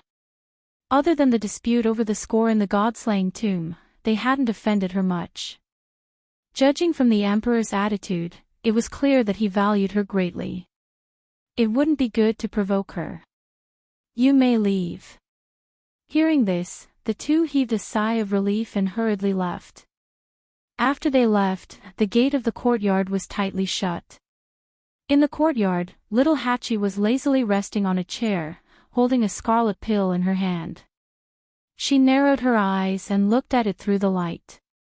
Jian Fengqi sat next to her with his hands on his knees. A rare hint of nervousness appeared in his charming peach blossom eyes. Did you refine this yesterday? Little Hachi asked. Jian Fengqi nodded. A total of 6 pills. They're all here. There was a jade bottle beside little Hachi. The one in her hand was the first one she had poured out. The veins on it were clear, and the medicinal fragrance was rich. This was a top-notch Grand Physician level pill. Then, with a light pinch of her fingernails, the pill instantly turned into ashes. Little Hachi. Jian Fengqi's eyes widened instantly. Why did you destroy my pill? Little Hachi blinked. Didn't you ask me to help you refine the pills? This is my answer, there is no need to keep this pill. Go back and continue to work hard. Jian Fengqi's eyes twitched. It took an entire day. You managed to refine a pill of this standard in just one day. As a Grand Physician, aren't you a little too weak? Little Hachi's words successfully blocked Jian Fengqi's remaining words.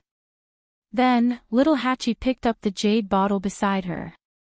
With a squeeze of her palm, the jade bottle, along with the pills inside, was instantly turned into ashes. Jian Fengqi suddenly stood up, his handsome features distorted for a moment. With just these, you'll never be able to break through to Grand Physician level in this lifetime. Little Hachi clapped her hands, took out a snow-white handkerchief, and carefully wiped her hands clean. Jian Fengqi clutched his chest and took a step back. He pointed a trembling finger at little Hachi, but he couldn't say anything. He was angry. He thought that he had suffered enough during this period of time, but he underestimated little Hachi's fighting ability. Last time, he stole a medical book from little Hachi. Although he didn't say it out loud, he was still very grateful to little Hachi. So after he finished refining this time, he specially came to ask little Hachi for help.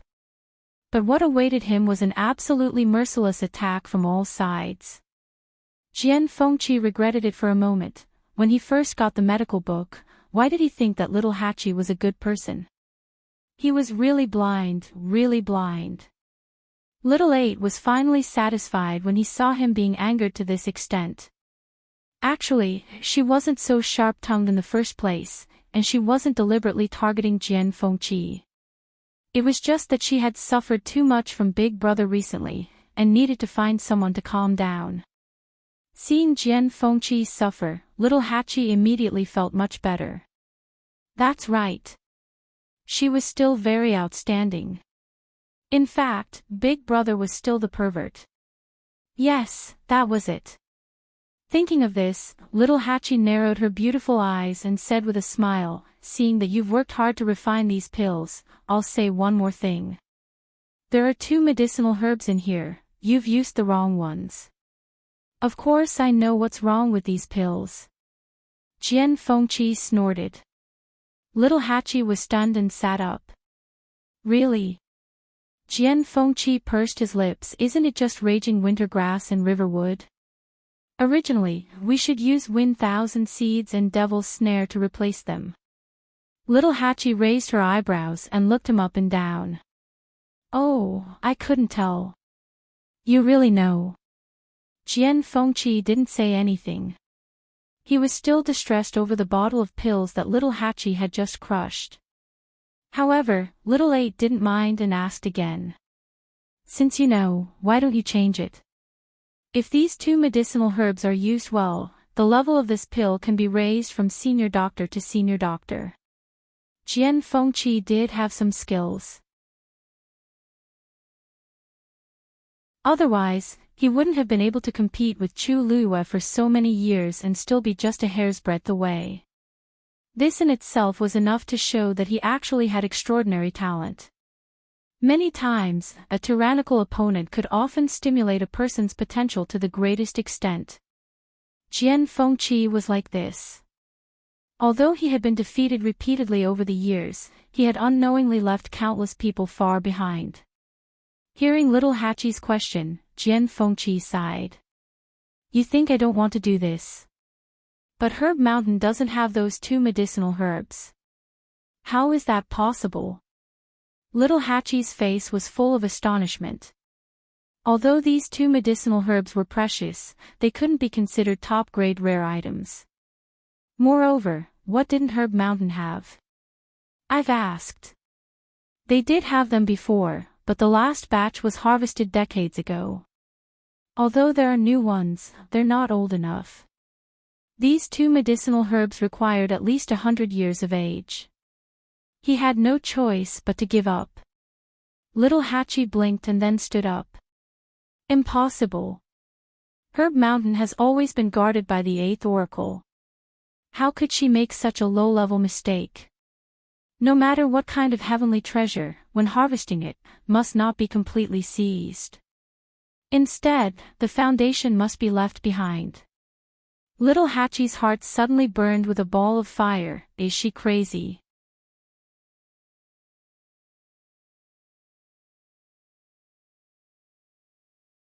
Chapter 23-29. The corner of Jian Fengqi's eyes twitched as he held his forehead helplessly. This person's temper was still as bad as before. In the entire illusory god palace, there were probably only a few people who dared to scold a divine envoy like this. He waved his hand and motioned for little Hachi to sit down and restrain herself. "Little Hachi, lower your voice. Are you afraid that others can't hear you?" Although this was their own courtyard, it couldn't stop the walls from having ears. If someone heard it and reported it to the 8th Divine Envoy, then, little Hachi's brows furrowed. "Did I say something wrong? Herb Mountain is such a large territory, and there are many kinds of herbs. How could someone have picked them all? And more than one kind. She's a divine envoy, isn't she too ridiculous?" Xu Jing had always considered himself as the manager of Herb Mountain, and now it turned out like this. Seeing her huge reaction, Jian Fengqi's heart instantly felt touched. "Little Hachi, I didn't expect you to be so concerned about my alchemy." Little Hachi glanced at him. "Brother, don't misunderstand. I'm just worried about those herbs. Jian Fengqi. Pretend I didn't say anything. Little Hachi crossed her arms and paced back and forth in the courtyard in annoyance. She really couldn't figure out what Xu Jing was doing. The key was that in the past few years, she had imposed various restrictions on entering and leaving Herb Mountain. With just this, how could things turn out like this? Little Hachi struggled for a while and finally couldn't help but walk out. Jian Fengqi hurriedly asked. Hey, where are you going? Little Hachi was angry. To Herb Mountain. I want to see if she deliberately hid the herbs or if she really let someone use them all. Jian Fengqi was stunned. Strange, when did Little Hachi become so angry? He wasn't angry himself, so why was she so angry? Seeing that Little Hachi was really going out, he hurriedly stood up to stop her. Little Hachi, I think we should just forget about it. Is she the 8th oracle? If he really let her go there so excitedly, she would definitely cause trouble. Little Hachi raised her eyebrows. What? You don't dare to go? Jian Fengqi was speechless. Was this a question of whether he dared or not? At this moment, Shijing also walked out of the house and headed outside. Seeing the two of them standing at the door, he greeted them. Yo, Little Hachi, are you going to Herb Mountain again? Little Hachi nodded. That's right. How did 4th brother know? Yoshii suddenly paused and staggered. He quickly supported himself on the door and coughed. Ahem, I heard you guys talking about this just now. Does 4th brother also support me going? Little Hachi pouted and asked pitifully, 4th brother, you have no idea what Xu Jing has done to Herb Mountain. Shijingo glared at him and immediately patted his chest. Go. In this illusion god palace, where can't Little Hachi go? Don't worry, with 4th brother here, no one will bully you. When 4th brother is done, I'll go find you. 4th brother is still going to the lightning pool. That's right. Shijing nodded. I think they don't plan on unsealing it yet. I really don't know how long they'll drag it out. His tone was filled with dissatisfaction. He had been going there almost every day recently, and Little Hachi was already used to it. She nodded in agreement. It's a bit too much. 4th brother, you go first. I can handle my own matters. Don't worry.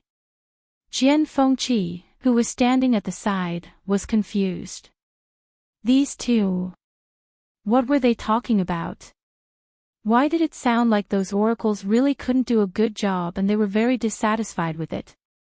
Chu Luiyue was used to being arrogant.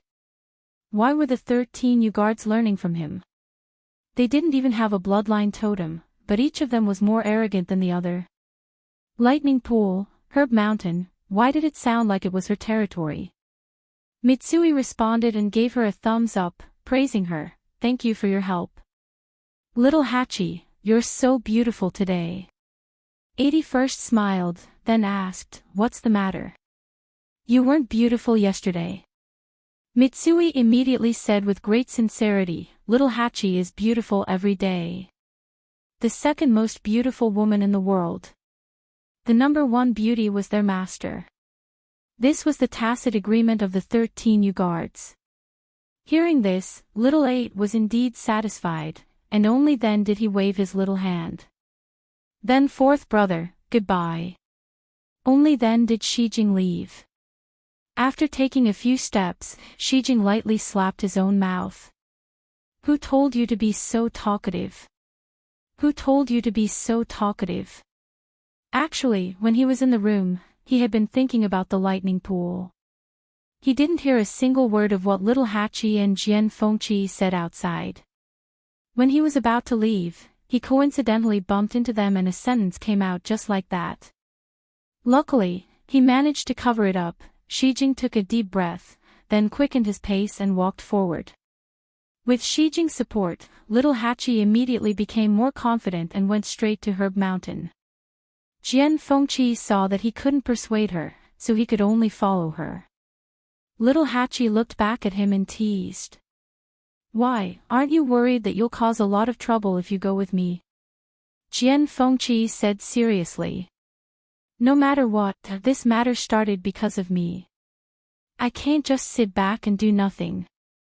Little Hachi was interested and asked. Then if I fight with Xu Jing, Jian Fengqi said without hesitation. I'll cheer for you. Little Hachi, she knew that she couldn't rely on this brother of hers. The two of them were very fast. Herb Mountain was the same as usual. People came and went, and it was very lively. When they saw little Hachi coming over, many burning gazes fell on her. At the same time, some of them glanced at Jian Fengqi with hostility. Jian Fengqi was silent for a moment. Little Hachi, I'm a little regretful. Can I go back now? Little Hachi walked forward without looking back. What are you afraid of? Let them look. It's not like you'll lose a piece of meat. Jian Fengqi. You won't, but I might. It wasn't that he hadn't been looked at by so many people at the same time, but they were usually women. It was the first time that so many men were staring at him at the same time. Young Master Jian was really panicking. Little Hachi laughed. I see that many girls are looking at you too. Jian Fengqi's looks were top-notch, and he was suave and elegant. It was normal for girls to like him. Swish. Jian Fengqi pushed open his fan and covered half of his face as he softly said, I'm sorry. Shoo, don't talk nonsense. It's not good if others hear you. Little Hachi understood. I'm afraid that little Hong Yu will hear me. But she's been cultivating in seclusion in her room recently. Jian Fengqi's eyebrows twitched. How do you know that she won't suddenly appear here? This was what she was best at, all right. He was busy defending himself and didn't deny the first half of the sentence. Little Hachi pursed her lips and smiled meaningfully. Forget it. Let's go see if there are any more of those two herbs. After saying that, she ran in a certain direction. Jian Fengqi said, wait, it's not there. He had been here before and was clearly in the opposite direction. Little Hachi blinked. It's here. Digression, 13 U-Guards, gradually recovering lost territory 6:00 p.m.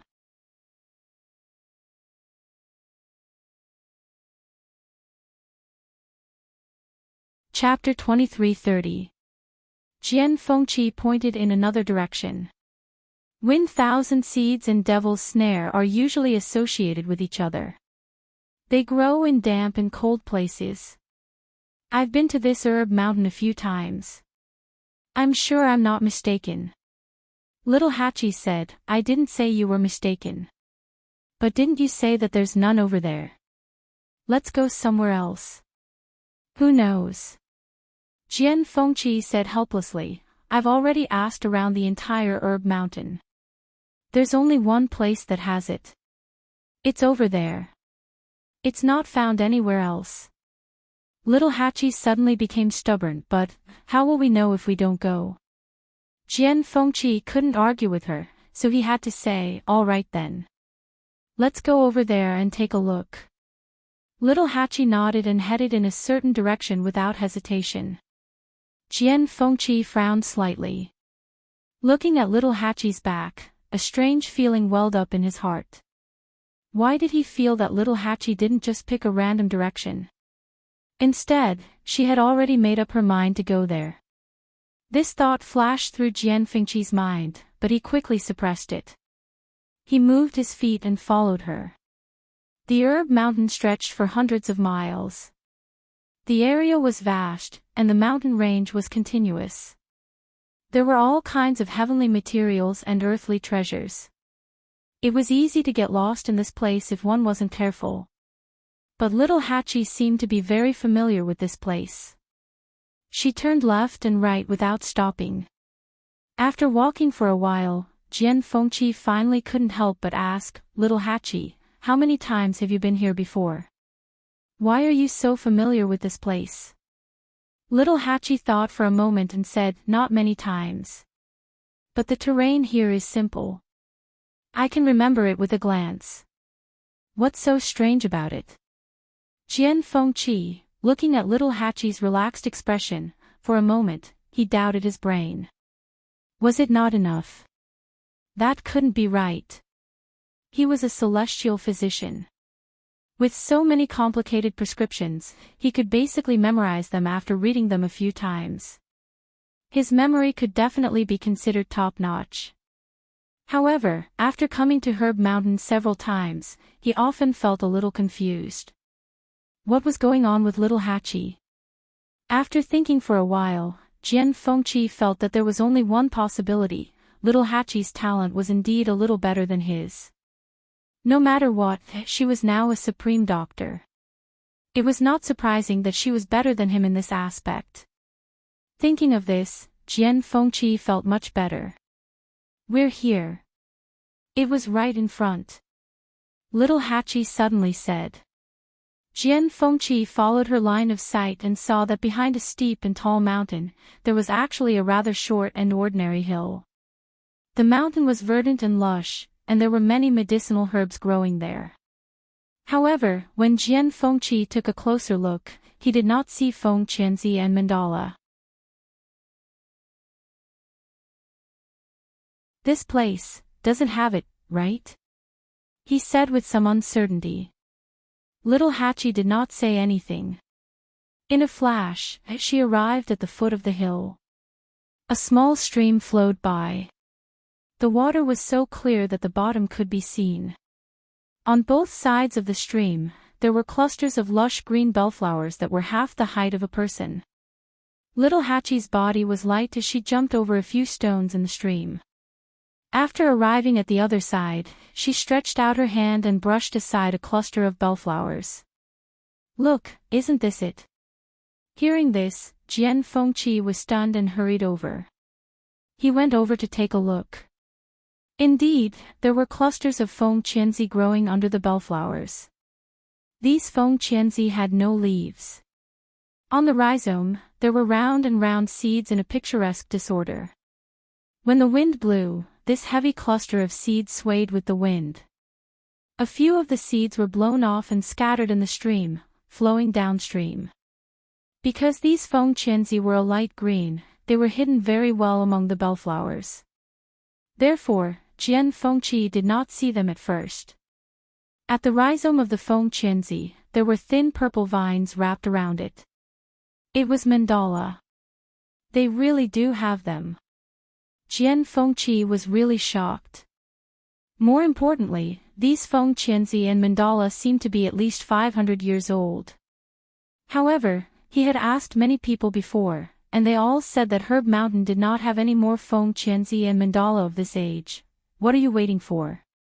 Little Hachi raised her chin, indicating that he could take the things away. Jian Fengqi came back to his senses and took a few clusters. Looking at the herbs in his hand, Jian Fengqi could not help but look at Little Hachi again with a strange expression. "Little Hachi, this place is so secluded. How did you know?" Little Eight opened his mouth, but the words were stuck in his throat and he changed his mind. "I already knew." Her words were a little ambiguous, but Jian Fengqi did not hear it. He just thought that she had been here before.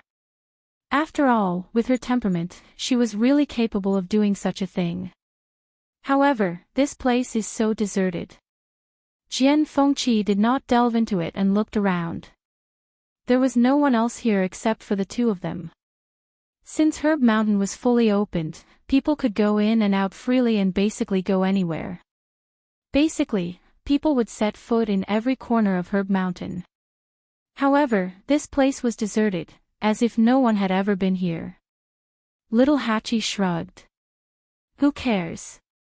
Anyway, we found the things, just take them." "How dare you?" A voice full of anger suddenly came from behind the two of them. Jian Fengqi immediately looked back and saw Xu Jing standing not far away, looking down at the two of them. Her carefully drawn eyebrows were tightly knitted, and there was undisguised anger in her eyes. Jian Fengqi elbowed little Hachi. Hey, the person you're looking for is here. Of course, little Hachi had already recognized Xu Jing's voice. Her red lips curled into a perfect arc, and she slowly turned around. Eighth Oracle, what a coincidence. Her voice was still soft and delicate.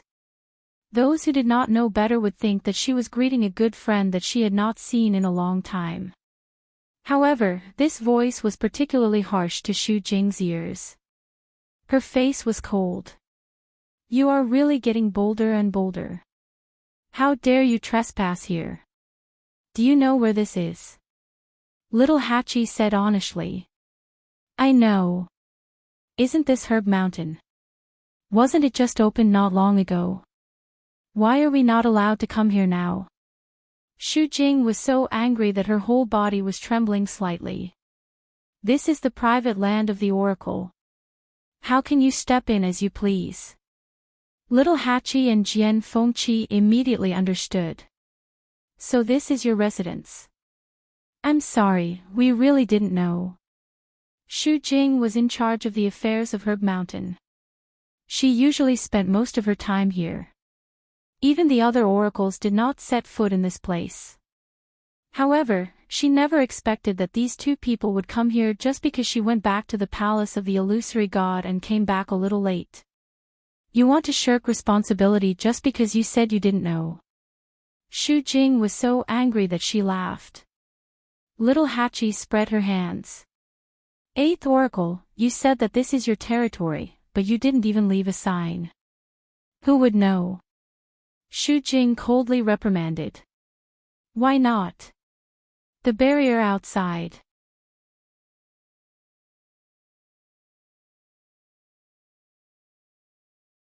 Chapter 23:31.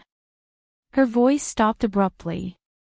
She suddenly thought of something, and a look of shock flashed across her eyes. Number 8 turned around to take a look. Barrier? What barrier? There was nothing when we came. As she spoke, she looked at Jian Fengqi. Don't you think so? Jian Fengqi nodded. That's right. We didn't see any barrier. If there was, they wouldn't have come here so casually. Xu Jing looked up in disbelief. The barrier in the distance had indeed dissipated at some point. Xu Jing's heart sank. How could this be? That barrier had existed for tens of thousands of years, and such a situation had never happened before. Little Hachi's eyes flashed as she smiled. Eighth Oracle, how long has it been since you came to Herb Mountain? How could you not know that your barrier has disappeared? Xu Jing pursed her lips tightly and didn't say anything. Then, she said, in that case, I'll let you off this time. There won't be a next time. After saying that, she turned around and was about to leave. She seemed to be in a hurry, as if she was in a hurry to do something. Little Hachi suddenly stepped forward and chuckled. Eighth Oracle, wait. Xu Jing turned around impatiently. What else do you have to say? If she wasn't in a hurry to confirm something, she wouldn't have let these two off so easily. Little Hachi said, it's not a big deal. Actually, it's not a big deal. I just have a few words that I want to talk to you about. Xu Jing frowned. What kind of medicine was this little 8 selling in his gourd? I don't have time to listen to your useless words. Xu Jing retracted her gaze and was about to leave. However, little Hachi's words made her stop in her tracks. Eighth Oracle, I heard that you have been in charge of Herb Mountain for tens of thousands of years. Logically speaking, you should know every blade of grass, every tree, every mountain, and every river here the best. However, Eighth Oracle, you don't seem to be doing a very good job. These words completely ignited the long-suppressed anger in Xu Jing's heart. She abruptly turned around and questioned sternly, "What did you say?" The herb mountain was what she cared about the most. In the past few years, she had been trying to seize more rights, wanting to completely take Herb Mountain as her own, and so on. It was not difficult to see this point. Therefore, she would never allow anyone to question her in this aspect. Previously, it was the god monarch who had made a move. She was wary of him, so she obediently handed over all her authority. No matter how unwilling she was, she would never dare to go against that person. However, little Hachi was different. "Who do you think you are? How dare you talk nonsense in front of me?" Shu Jing was so angry that he didn't show any mercy with his words. Little Hachi was not annoyed. She raised her eyebrows and said, "If the 8th divine emissary had cared about Herb Mountain in the slightest, then Herb Mountain wouldn't have ended up like this.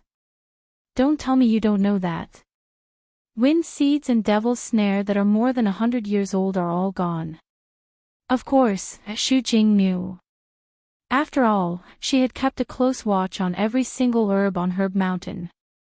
However, she didn't care. So what? Then, what about? Little Hachi repeated her words. The smile on her lips deepened, but a layer of frost gradually gathered in her eyes. She sneered. Heavenly treasures are extremely precious, but it is precisely because of this that they have to be taken care of carefully. In the end, you harvested all of them and didn't leave anything behind. 8th Oracle, even I understand this simple logic. How can you not understand it? The only explanation was that Shu Jing didn't think about taking good care of Herb Mountain at all. She just wanted to seize as many benefits as possible. Anyway, she definitely didn't lack herbs in her hands. As for the rest, she couldn't be bothered to care. Shu Jing was so angry that she laughed. She took a step forward and looked at little Hachi with contempt and ridicule. "Since Herb Mountain is guarded by me, then it's not up to others to worry about these things. Whether Herb Mountain is good or bad, what does it have to do with you?" Little Hachi's expression gradually turned cold. "I know that you've recently broken through to Supreme Doctor and that it's time to show off. However, this illusory god palace doesn't lack a Supreme Doctor like you. Besides, you don't have a bloodline totem."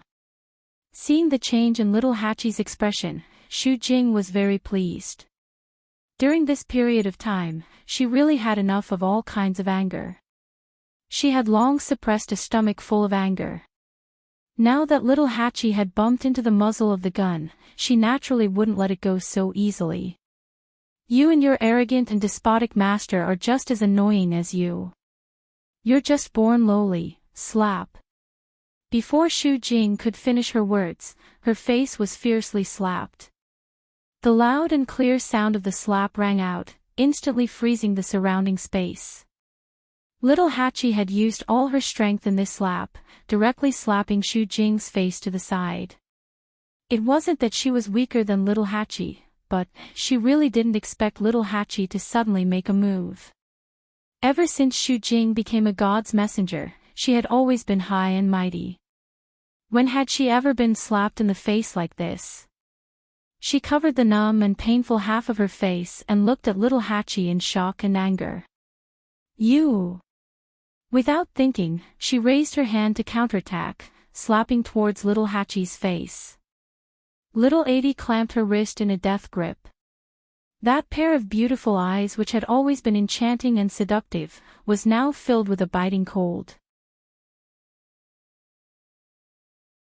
"You dare to scold Master, I think you don't want to live anymore." Jian Fengqi, who was watching from the side, was also stunned for a while. "My great aunt, you're really fighting with a god's messenger." Just as he was about to persuade her, he suddenly felt that something was wrong with the surroundings. He lowered his head to take a look. Ripples suddenly appeared on the surface of the stream. The surrounding grass and trees swayed without wind. An indistinct and powerful aura was gradually revealed.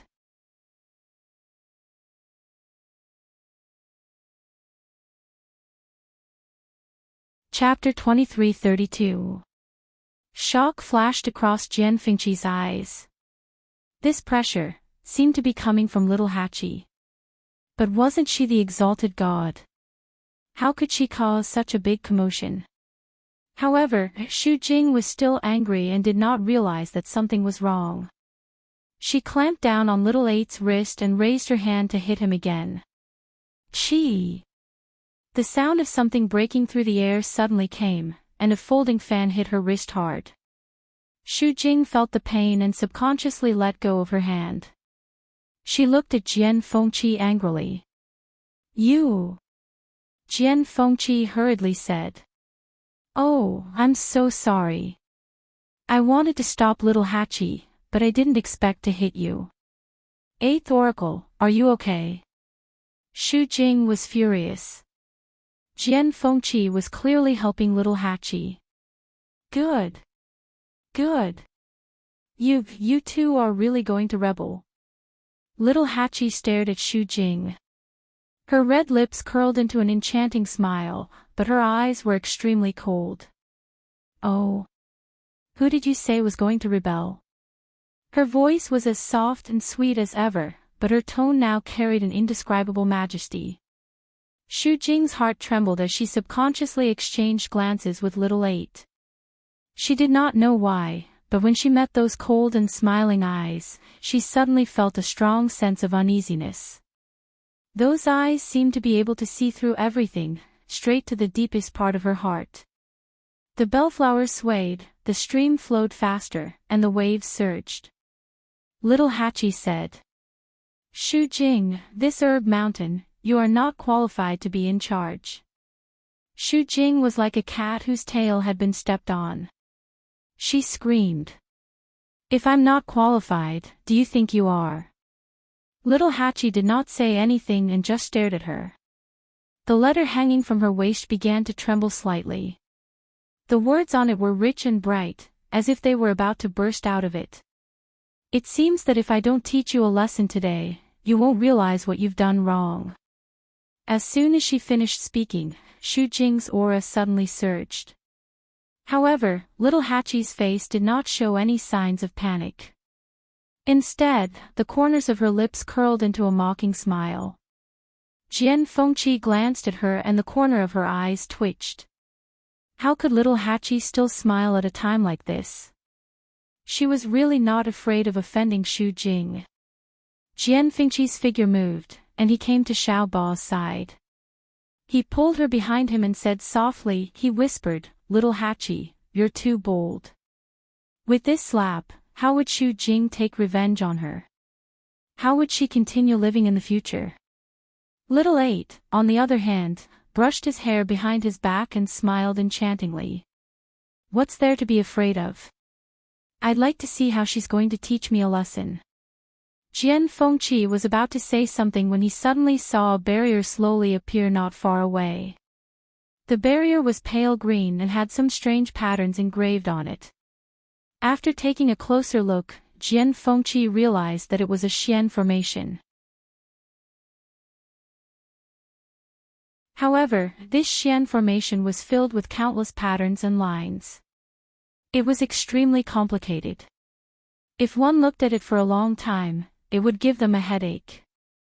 Jian Fengqi retracted his gaze. He was still a little shocked. Is that the barrier that the 8th Divine Envoy mentioned before? Little Eight turned around to take a look as a smile appeared in his eyes. Jian Fengqi did not see her current expression. He was worried, but he still looked at Xu Jing. If it was a divine envoy, the two of them would definitely not be able to defeat him. They had to think of a way. However, at this moment, the power surging from Xu Jing's body suddenly dissipated into the surroundings. The power that he had just gathered dissipated silently just like that. Xu Jing was shocked.